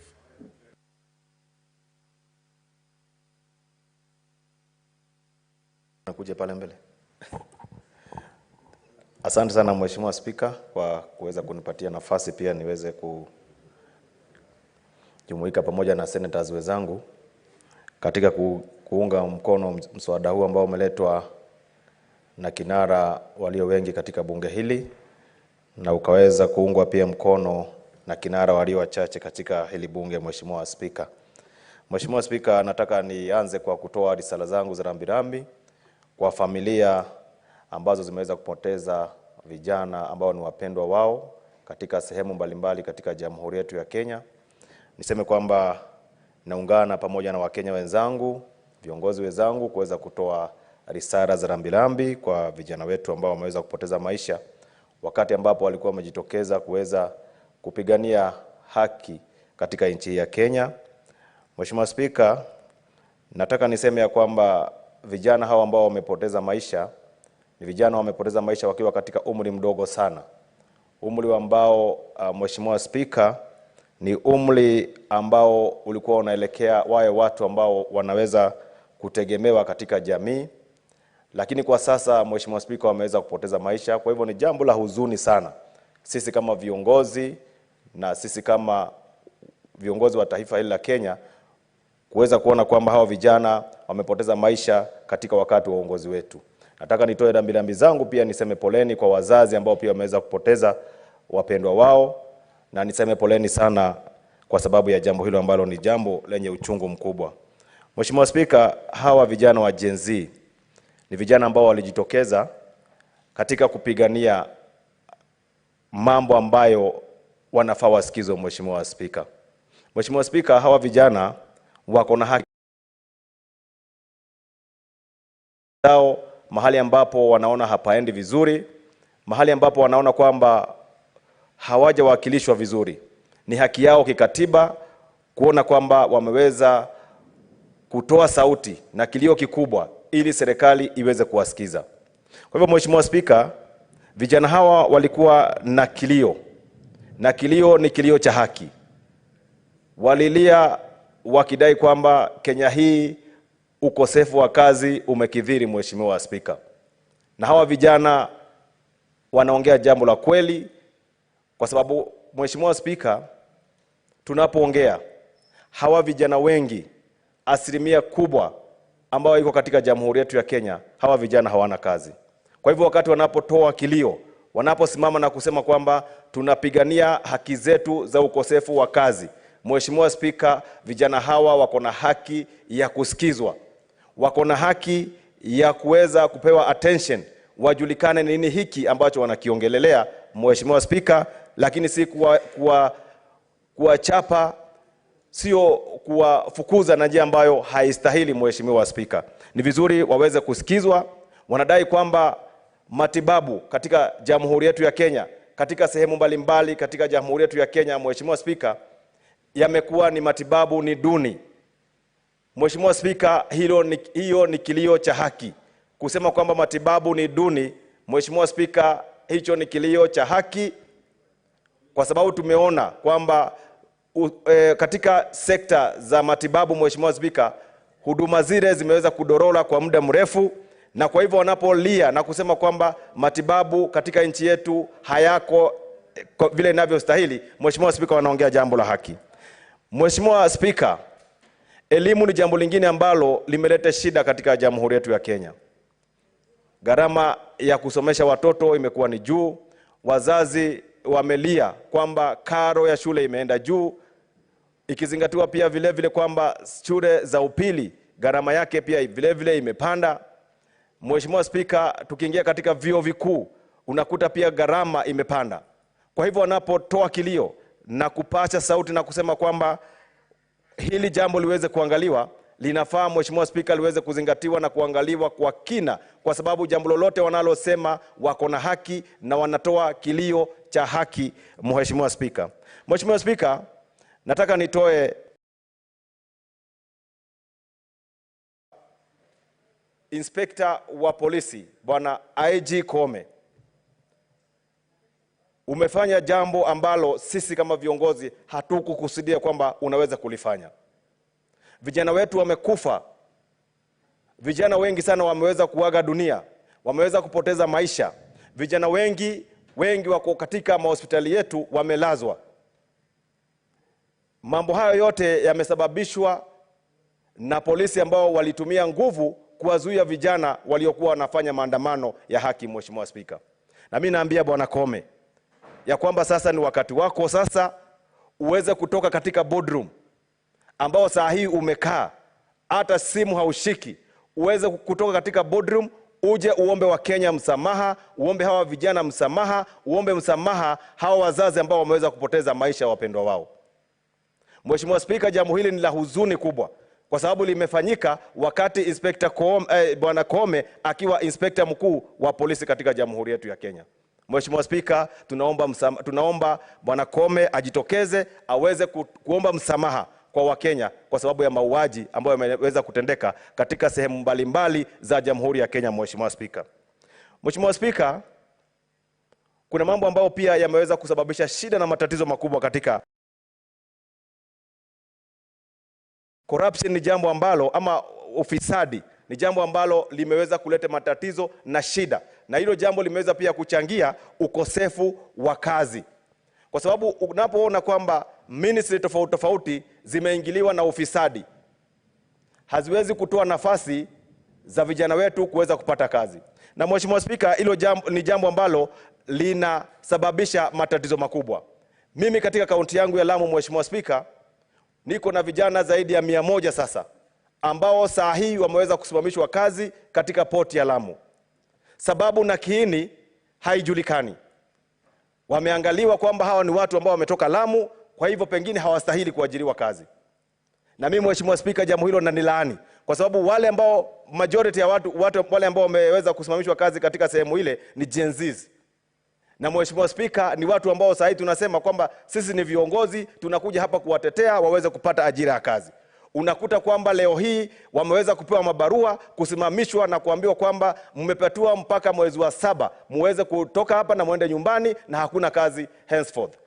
Mheshimiwa Spika, ni jambo la huzuni kubwa sana, ikizingatiwa kwamba viongozi ama hawa youth wetu katika jamhuri yetu ya Kenya ndio viongozi wetu wa kesho, ndio watu wenye nguvu ambao serikali inafaa iwalinde sana, kwa sababu ndio watakao angalia kuona kwamba wameweza kutengeneza uchumi wa nchi na jamhuri yetu ya Kenya iweze kusonga mbele. Mheshimiwa Spika, tumeona juzi hapa kamati yetu ya agriculture iliweza kuweza kuangalia mambo ama kutathmini janga ambalo limekumba nchi hii yetu ya Kenya, janga la fertilizer. Mheshimiwa Spika, corruption ambayo iko katika Ministry of Agriculture saa hii inasema kwamba lazima serikali ichimbe jambo hili kwa kina na ione kwamba hilo jambo ambalo limeadhiri wa Kenya limeshughulikiwa na limeweza kuwekwa katika kaburi ya sahau. Mheshimiwa Spika, komiti yetu ya agriculture hapa tuliona mpaka wakija hapa kujaribu kunusa ile fertilizer, kuangalia kama ni fertilizer ni mzuri ama ni mbaya. Na Mheshimiwa Spika, hatukuweza kupata ile fertilizer ilikuwa ni mzuri ama ilikuwa ni mbaya. Hilo ni jambo la huzuni sana, kwa sababu ni jambo ambalo linaweza kudoreza uchumi wetu, na uchumi wetu unarudi nyuma tukiangalia sisi kama viongozi. Hilo ni jambo ambalo hatuwezi kuruhusu, na mimi natoa sinikizo kwa serikali ya Kenya. Mheshimiwa William Ruto, Wakenya wamelia sana kuhusu mambo ya fertilizer. Tafadhali fanya jambo kwa waziri husika ambao ameweka Wakenya hasara kubwa sana katika jamhuri yetu ya Kenya. Fanya jambo Mheshimiwa Spika, uponye jambo hili, manake malalamishi ni mengi. Wananchi wanalalamika, wanasema ya kwamba fertilizer ambao walioletewa haikuwasaidia na wameingia hasara, Mheshimiwa Spika. Kwa hivyo jambo hilo waziri husika, Mheshimiwa Spika, anafaa kwanza wakati una constitute cabinet yako, Mheshimiwa Rais, yule waziri awe ni wa kwanza kukanyanga mlango na kutoka nje. Na atakapotoka nje tupate waziri ambao atakuwa ni competent, ataweza kufanya kazi ya kuona kwamba ameweza kuinua hali ya uchumi katika jamhuri yetu ya Kenya kupitia kwa kilimo. Mheshimiwa Spika, tulipokuwa tunainukiwa tukiwa wadogo, ninakumbuka vizuri sana marehemu hayati rais wa pili katika jamhuri ya Kenya alikuwa anaweza kusema kwamba kilimo ndio uti wa mgongo katika uchumi wa Kenya. Na Mheshimiwa Spika, ninakubaliana na jambo hilo kwamba kilimo ni uti wa mgongo katika uchumi wa jamhuri ya Kenya. Kwa hivyo tunaposema kwamba tunataka kiongozi ambayo ako na ukakamavu, ako na uwezo, ako na experience ya kuendesha department ile ya kilimo, tunasema jambo ambalo ni la haki na linafaa lisikizwe, na tuone kwamba tumewekewa kiongozi ambayo atapeleka Kenya hii mbele katika jambo ama katika masuala ya kilimo katika jamhuri yetu ya Kenya. Mheshimiwa Spika, nikiendelea tu katika mambo ya corruption.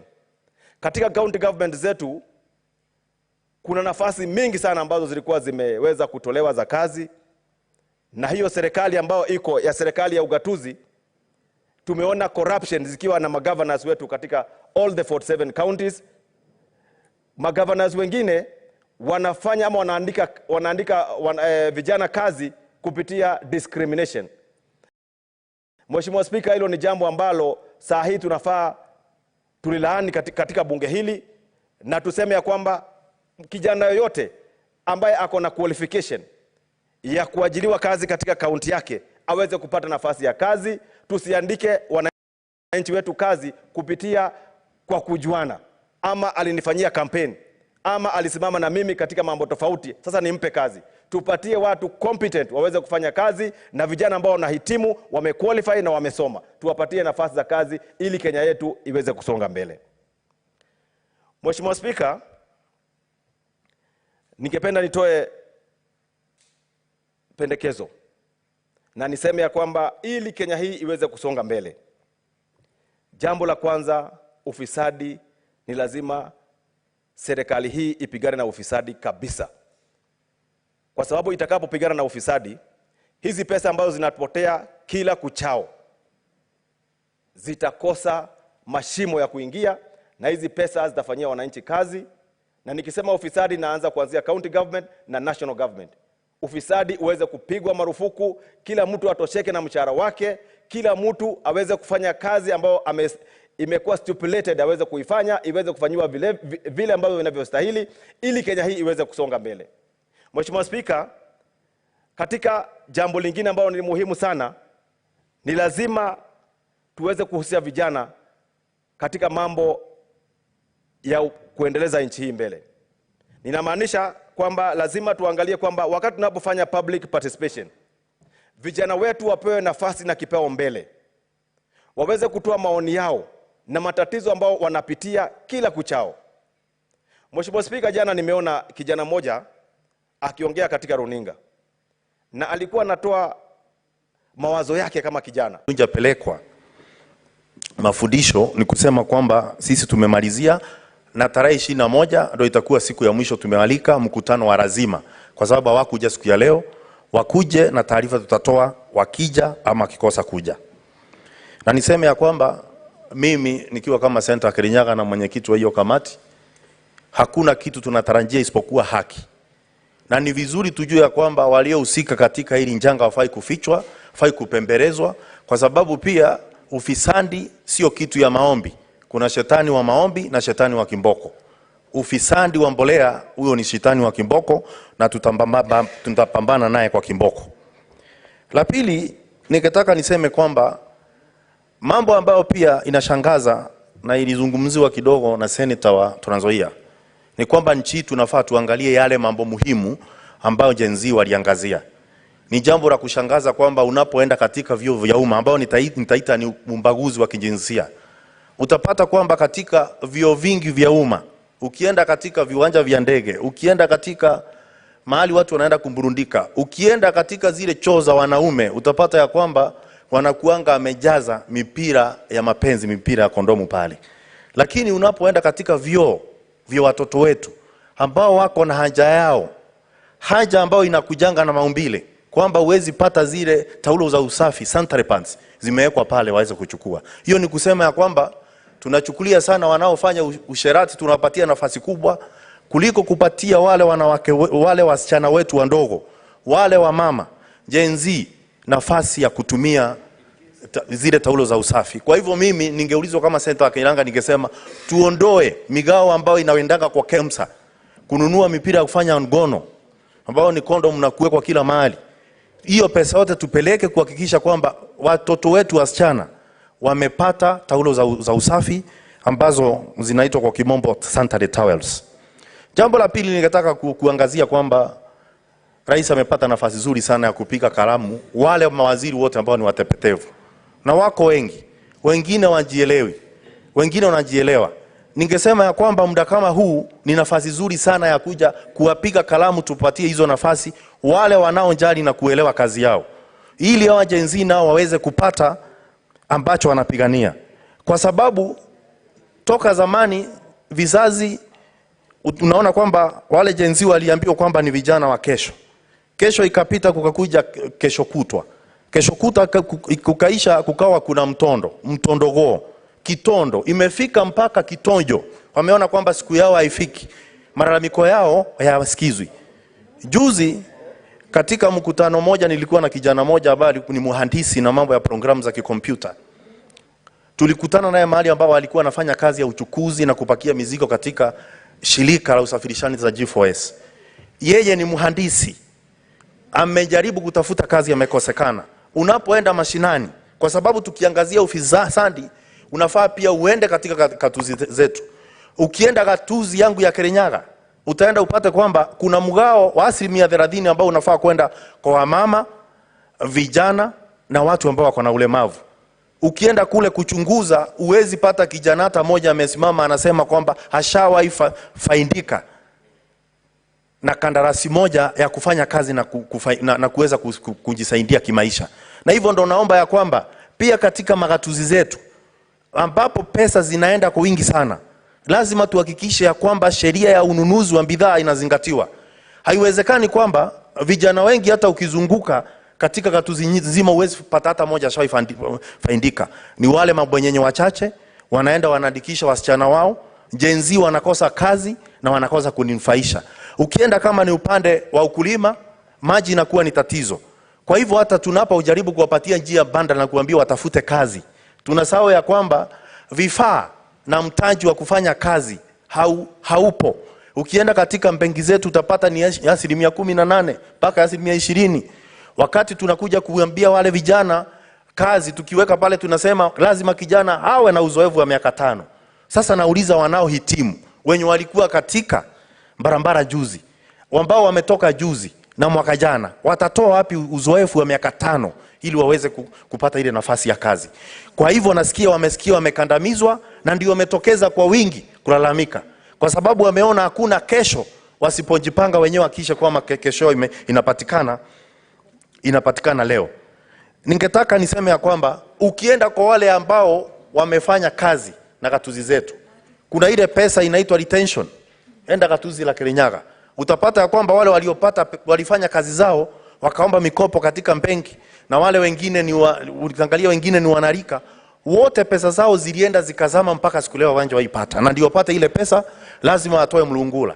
Kazi ngumu ya msaragambo, kazi ngumu ya kutafuta fedha, kazi ngumu ya kufanya kazi, inakuwa ina faida, imefikia kwamba mpaka wale vijana watoke nje waweze kutukumbusha kwamba kuna shinda nchi hii na lazima tuweze kuangalia.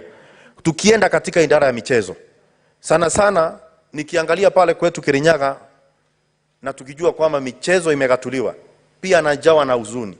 Vijana wamefanywa kwamba ni watu wa kucheza kandanda vijijini, na cha malipo inakuanga tu ni viatu vya kuchezea mpira na sare za kuchezea mpira. Hakuna kitu chochote ambazo wamepata kutokana na hayo. Na tunafaa kama seneti tukae chini tuangalie kimichezo, inafaa inakuwa lazima, kama lazima vijana wawe na kazi. Gatuzi zetu zote lazima ziwe na zile timu ambazo zinacheza mipira mfululizo mpaka kufikia national, na kuhakikisha kwamba michezo pia imekuwa ni kama ajira. Leo hii vijana wataenda kumenyana, wengine wataumia, watakaa uwanjani, mwishowe sare za kuchezea mpira na viatu vya kuchezea mpira. Maisha inaisha hapo mpaka wakati mwingine ambapo tutakuwa wanasiasa wanataka kura. Kwa hivyo mstahiki Speaker, ni jambo la maana kama wahusika wote kuanzia serikali kuu, serikali ya county, na sisi pia wambunge, maseneta, tuweze kuhakikisha ya kwamba tujiulize kwa undani. Kama wewe ukiwa seneta ama kama wewe ukiwa mbunge, toka uingie hapa upewe kazi na wananchi, ni watu wangapi umesaidia Gen Z kupata kazi? Ni wangapi wanafanya kazi katika ofisi yako? Kwa sababu kuongea ni rahisi, lakini kufanya pia lazima tuifanye, kwamba tufanye kazi kwa vitendo. Ukienda kwa wengi ambao wamechaguliwa pia utapata kwamba katika maofisi mtu ameandika ni binamu yake, mangavana ameandika mjombake, binamu yake, na wengine hata wanja hitimu. Wengi ambao wamechaguliwa hawanja hitimu hata kushinda wale vijana ambao wametoka juzi katika barabara kuandamana. Na nataka kusema ya kwamba wao wenyewe walitafuta kazi hawakuipata, wakaenda kwa wale mama na baba wale vijana kutafuta kazi na wakatupatia kazi. Sisi pia tunafaa kuhesabiwa kama ni wamoja ambao tunasaidia wale vijana kupata kazi. Na nikija kumalizia niseme ya kwamba misimamo inayohusiana vijana na watoto wetu wa Gen Z ambao walikuwa barabarani juzi lazima isikike. Pia tunajua kuna misimamo ya kivyama na kuna msimamo wa raia. Ningeomba kwamba tuwe tunachukua misimamo ya raia kuhakikisha ya kwamba wale vijana ambao walitupigia kura wameweza kusaidika na katika nafasi za kazi ambazo zilizoko, na tuweze kuwasaidia kwa sababu maneno ambayo wamesema ni ya kweli. Na ya mwisho kabisa, naonanga wakati ukifika wa kwenda kuchukua, hata kama ni wale wanajeshi wanachukuliwa ama ni wale wanaenda kule kwa youth service, vijana wanajitokeza kwa wengi sana. Sijawahi ona sababu ya kufanya vijana watoke 1000 na tunachukua vijana 5 peke yake. Lazima tutafute njia mbadala ambayo hata kama ni ya teknolojia, ambao wanao tafuta zile ajira, kwamba watakuwa wanafanya zile application pale kabla ya kufika pale uwanjani, ili tuweze pia kuangamiza na kumaliza kabisa ufisadi unaoelekea na pia ubaguzi wakati tunapeana kazi.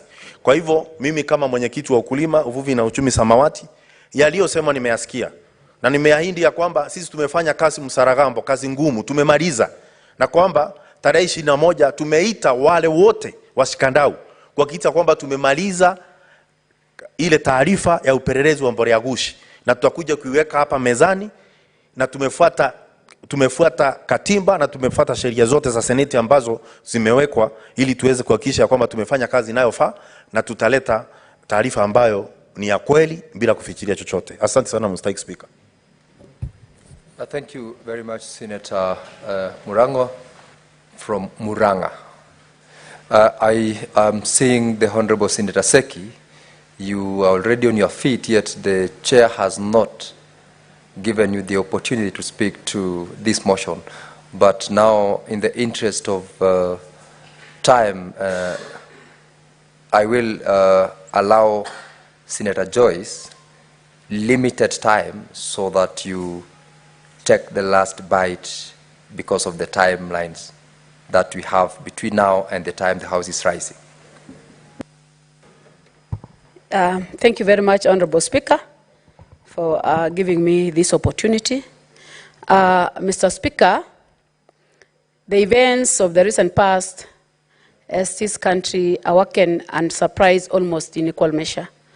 Honorable Speaker, we've witnessed the young generation, that is the Gen Z and the millennials, took to the street because of the dissatisfaction of the Finance Bill 2024-2025. Honorable Speaker, perhaps the Kiswahili wahenga were not wrong when they said, ukisikia mgambo ya mganga ikilia, bila shaka kuna jambo. Mheshimiwa Speaker, Honorable Speaker, allow me to thank the leadership of this House for coming up with this motion and seeing the sense of putting this country above everything. Honorable Speaker, as a mother, it breaks my heart to see our children lose their lives on the streets, Honorable Speaker. Honorable Speaker, a number of families who lost their loved ones took to the streets demonstrating the pain they were undergoing, Honorable Speaker, having sent their kids to school, and within no time, they have struggled to make sure that they have paid their fees. They have sent these students to the various institutions across the country, but to a single day, find their loved ones lying helplessly in the roads, Honorable Speaker. Honorable Speaker, I also want to say that, Honorable Speaker, it goes without saying that this country hails from a deeper disease called corruption. Misappropriation of funds, both in two levels of government, that is within the national government and the county government, has been the order of the day. We have seen leaders in opulence that has left unanswered questions in the minds of Kenyans. Public funds are misappropriated and poor uses of government resources against provision of the BFM Act, Honorable Speaker. Every day, our daily news report millions and billions of shillings being lost. Now the question is it really lost? The Ethics and Anti-Corruption Act, read with our constitution, seem not to be doing enough to bring the corrupt officials to book. The young people went on a rampage and vehemently opposed the finance bill, but we must see beyond the streets. What they seem to be asking is the taxes vis-a-vis the service they are rendered. Honorable Speaker, this House mandate is to make sure that the county governments adhere to the BFM Act. Honorable Speaker, a number of colleagues have raised their voices in this House talking about dissatisfaction on the service delivery and the use of finances either in the national government or within the county government. But I want to say, Honorable Speaker, that we've been continuing giving room to the county governments to misuse the same funds to an extent that today we are talking of a huge amount on the pending bills across the country, both in the national government and in the county government. Honorable Speaker, the same bills that we are talking about cannot be told on where it was used. But when it comes to books, we have a huge pending bill, Honorable Speaker. The service which are being rendered have never been actualized. Reason is because in one way or another, as part of the stakeholders who are supposed to really check on the prudent use of the resources, in one way or another, the GNC are reminding us today of our work. When you see the lives that were lost, Honorable Speaker, I ask myself a number of questions. This life has been lost because of the duty that I'm supposed to do, because of the duty that I'm supposed to discharge, because of the oversight that has been bestowed upon us. If this House is going to raise to an occasion where a legislation is going to be made for those who are not going to adhere to the rules or to the prudent use of the resources, are denied the resources, I think, Honorable Speaker, things will change. And the way we are working will really change. Honorable Speaker, I must applaud the GNC. The GNC had moved to the streets, not because they wanted to be seen, but because they were passing a very strong message. A message that was talking about issues pertaining unemployment. We have 1,000 graduates. Some have graduated 10 years down the line. It's not that they are not qualified, but they are qualified, others with first-class honors. But I want to say that they are still in the villages with no employment. And I also want to bring to the attention of the Kenyans that this problem did not start with the new government. This is a problem that has been there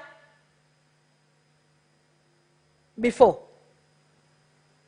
And the reason why I'm saying this is because we have even a number of teachers who graduated 2009 Some of them are even almost retiring. They have never been employed to date. Some may get an opportunity of going through the shortcuts if they know someone, but the real hustlers have just been hanging with no hope. Nothing could stop this Gen Z from going to the streets. Honorable Speaker, in the same measure, I would also want to applaud the government for the few strides that they have made, despite the fact that it's still early. We only have barely 2 years in office, and I must thank the Kenya Kwanza government for the steps that they have taken to an extent that they have been giving employments, even though a number of youths are talking of the qualified being taken to abroad. I want to say at least there are some, and even when you go to check within the website, you will find that there are some who have really gotten jobs abroad. Honorable Speaker. Honorable Speaker, the government have tried in terms of subsidizing the fertilizer to be able to increase the food production. That one, I must thank the government, and I must say that the government has been trying its best in terms of improving the economy of this country. Despite the shortcomings, despite a lot of politics, despite the political scores that we are trying to hijack the agenda of the Gen Z, I want to say and to tell the president that he was in the right direction. And I also thank him for giving room to the Gen Zs and even listening to this House to an extent that part of the discussion that we've done from the word go, when we were discussing the state of the nation, some of them have been implemented. One of them being the signing of the IEPC legislation. There is also the issue of the NATCO report.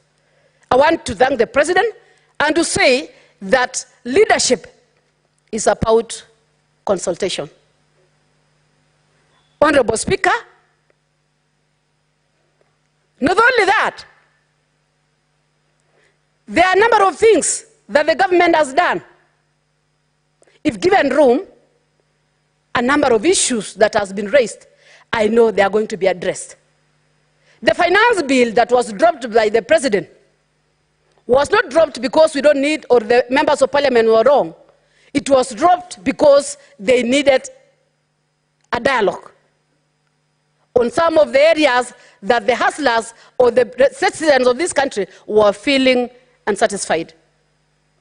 Honorable Speaker, I want to say it's high time that we leave our political affiliations first. All the African countries are looking at us, a country that has been ahead in a number of things, issues democracy. Today, we are struggling because of part of it politics, part of it corruption. It is a high time that we have the game. It's no longer business as usual. The voices have been raised. Those which are doable, let it be done by the government. Honorable Speaker, the riots have caused business to be closed. Some businesses were vandalized, some banned, and general unrest as a direct effect of the economy. If there is no flow of money in the economy, then we suddenly are looking at a hurting economy. Riots has also affected the investors.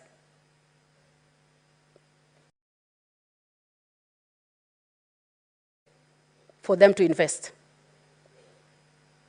If all these things are going to take place, Honorable Speaker, even the investors who could employ a number of youths will run away from this country. You saw a number of businesses being destroyed, not by the GNCs, but by those who decided that it was advantage for them to do what is wrong. That is why they went to an extent of coming to Parliament to vandalize, not because they hate Parliament, but because some few individuals were trying to send their, to handle their political scores. Honorable Speaker, the way forward is not to point fingers at who did what and who did who did what and who did not. And the leader serving in the Senate at such a time, Honorable Speaker, history will judge us harshly.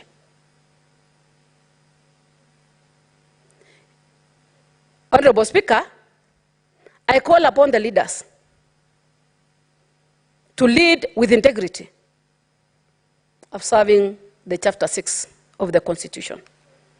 Honorable Speaker, the Bible says, to whom much is given, much shall be expected from them.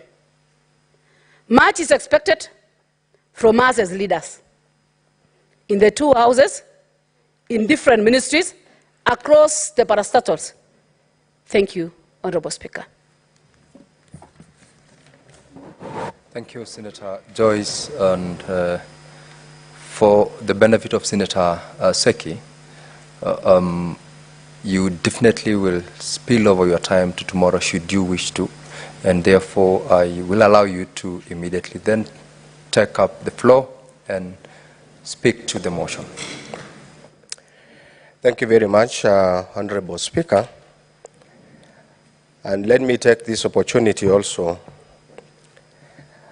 to thank the Senate leadership, the majority leader and the minority leader, and the entire team of the leadership of the Senate for having this motion discuss on the issues that has been affecting the nation from the last few weeks that have gone, having in mind that these issues have been quite intensive to our country.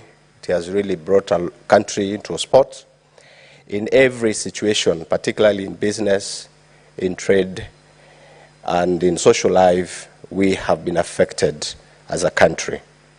Honorable Speaker, let me take this opportunity to condole with the families that have been affected, with so many youth who have died because of the demonstration that has been there in our country, all over the country, and those who have been affected too. I want to say poleni, and I want to say may God bless us all, and I want to pray that God will continue to give us strength, and I pray that we get a quick recovery. Honorable Speaker, I want to applaud the agencies for what they came in the previous demonstrations, but even I want to thank so much because they have tried to alert, even make some alert to us as leaders, as government. They gave quite a lot of alerts that this is not good. They came strongly to appear before committees of Parliament, the National Assembly, Committee of Finance. They have given so much input to that committee before they went ahead and approved the finance bill. They have spoken. They have said, they have spoke their mind. They said what is right. Platform. We want to really applaud and say thank you, because we have seen them making history to our country and even to us all by making their mind. And for us as leaders, it is something that has come to, at least to our attention, that going forward, maybe we need to be listening even to every other person or anybody in this republic, So it is good that it is coming to our mind as leaders of this generation that everybody need to be listened, Honorable Speaker. And for that case, I really want to say thank you very much to everybody, and even for those who demonstrated, and those who also gave their mind and even their advice to the National Assembly, to the President himself, and to all of us, because I think we have learned the lesson. I want to say that we have learned this lesson. Honorable Speaker, on the issues of the finance bill, I know it has been a very motive issue, and I want to applaud, even to thank the President for not assenting this bill into being. Otherwise, if it could have really been assented, I don't know where we could be as a country. But I want to say thank you very much to the President. I want to applaud him. I want to say that that is the kind of leadership we want in this country. We want to say that if it were not that it was his own Solomonic decision, then I don't know where we could be as a country. But I want to say thank you very much to the President. But I want to say this, that there are a lot of things that we need to learn from this. We know very well that now we have things that need to be taken care of, the gaps that are coming in the issues of a finance bill. We know there are expenditures that the country needs to move on and to continue to incur expenditure. These are issues that we really need to see as leaders, how we are going to approach the issues that are ahead of us in the next 1 year of the financial year. I know the President has really put a structure and a way on how these issues need to be tackled. I know very well that it is on the platform that we need to know how to handle the austerity measures that are here.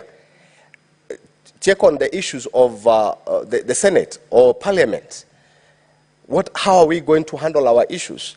We know very well that we have a lot that we don't need to have as a government in our expenditure. At times, Honorable Speaker, I look at the kind of international trips that we go as government, as Senate, as legislatures, and I don't know the kind of output. What are the outputs that we get from these international trips? These are issues that we really need to think about it. You have gone, Honorable Speaker, in number of trips. But what is the impact of these international trips that we normally go? We go for benchmarking, yes. We go to Dubai, to Australia, to US, to whatever. But what is the impact? Yet we use a lot of money. These are the things that we need to sit down as leaders of this country and say, yes, true, it's important, it's good to go and look and see how things are done in other countries, but truly, what is the impact? Do we bring that kind of lessons that we learned to change our country? I think these are the things that we need to look at on how to reduce expenditure of our governments. In the area of legislations, in government, you can see the delegations that normally go for these cabinets. When a cabinet minister or the president himself leaves and go to another country, the kind of delegation they go, they use a lot of money, government expenditure. These are things that the president, in the legislature, in the executive, in the judiciary, we need to look at it and say, these are things that we need to reduce, so that at least this kind of expenditure need to be reduced. We are thinking on how to recover from the finance bill. Honorable Speaker, I honestly want to say that we have a number of things in terms of employment. If we are to talk about employment of our staff, Government is employing all over, from all over. You try to look at the website. All parastatals are just looking for staff. Government institutions, Public Service Commission, counties, they're employing. Yet we even don't even employ the past people that we need. We just employed just for purposes of employment. So these are the things that we can really sit down and see how we can reduce expenditure so that the kind of baggage we have as a government, we try to see how we can reduce. Honorable Speaker, let me take this opportunity also to talk about the issue of corruption. The issue of corruption is rampant in our country, in our counties. If, for example, you talk about counties, our counties are completely in trouble because of corruption. There is nothing that we can see in counties that are being done that can see this program is being done or this program is going well without any interruption. You can see in our counties, Honorable Speaker, the issues of own source revenue, which to some extent is things that we also see counties coming in with their finance bill. They have very good finance bills. Own source revenue, they indicated very well. But at the end of it all, they end up not even collecting whatever that they have anticipated to collect. These are things that we need to sit down as the Senate and even pin out the governors, pin out the county governments on how they also bring in the issues of finance bill, their finance bill, on their own source revenue, so that they collect whatever that they have anticipated to collect. But the kind of corruption that we see in the counties in issues of revenue collections, it is something that you cannot imagine. Honorable Speaker, the kind of the expenditure that they do in terms of development, shoddy projects that are there within a very short period of time, the project is collapsing. The project is not ready for human consumption. The kind of roads that we see in our counties that are being done in counties, you cannot have that road continuing for even more than 6 months. Honorable Speaker, the issue of kind of white elephant that we have from the 2017, for the last 5-10 years, we have a lot of projects that are white elephant. These are the kind of things that we experience in our counties that, Honorable Speaker, we really need to think on how we should do things in this country. Honorable Speaker, the recurrent that we see in our counties in government is issues of pending bills, issues of interest that is completely, you cannot imagine how interest, one person having an interest of 55 million, 10 million, 15 million, 20 million. These are things that we need to sit down and discuss. And I know very well that there are structures. There are structures, even in Senate, where we have the PAC committees, and the counties governors have been called upon. And we have had all of us. Sometimes we call even these governors, they don't even come, they don't appear. The kind of, people who have in this country, the kind of leadership we have, that you call somebody because the law says that you call them. You invite them to explain on the expenditure, how they execute the expenditure on their counties. But they refuse to come. You execute the entire standing orders of the Senate, and they don't respect. These are the kind of leaders we have. We really need to sit down as the Senate, as the legislatures, and see how we can pin these leaders, particularly on the counties. Talk about employment, the kind of employment we have. Honorable Speaker, right now, in most of the technical departments of our counties, they don't have the required workforce. Talk about engineer, roads, works departments, health. You see, the Ministry of Agriculture, Ministry of Livestock, they don't have competent people, technical people to work within the ministries that are required to. But we continue to employ people who are not even supposed to be employed as engineers. You talk about water department, they don't have. They look at the employment in the Department of Water, they sometimes don't even have the required technical staff. Honorable Speaker, these are the issues that we need to sit down and see how, because these are the things that our agencies are looking for. They have the technical expertise, they have the knowledge, they have the experiences, and these are the things that we are not observing as leaders. The agencies are looking at us, they are looking at this thing, what we are doing. These are the issues that are bringing a lot of problems. Honorable Speaker, you talk about the national government and the previous things that we've been doing as... Senator Seki, it is already 6:30 p.m. When the House resumes, you will have 6 minutes to conclude on your comments to the motion when the House resumes tomorrow. And now, Honorable Senators, it's now 6:30 p.m. Time to adjourn the Senate. The Senate therefore stands adjourned until tomorrow, Wednesday, 10th of July, 2024 at 9:30 a.m.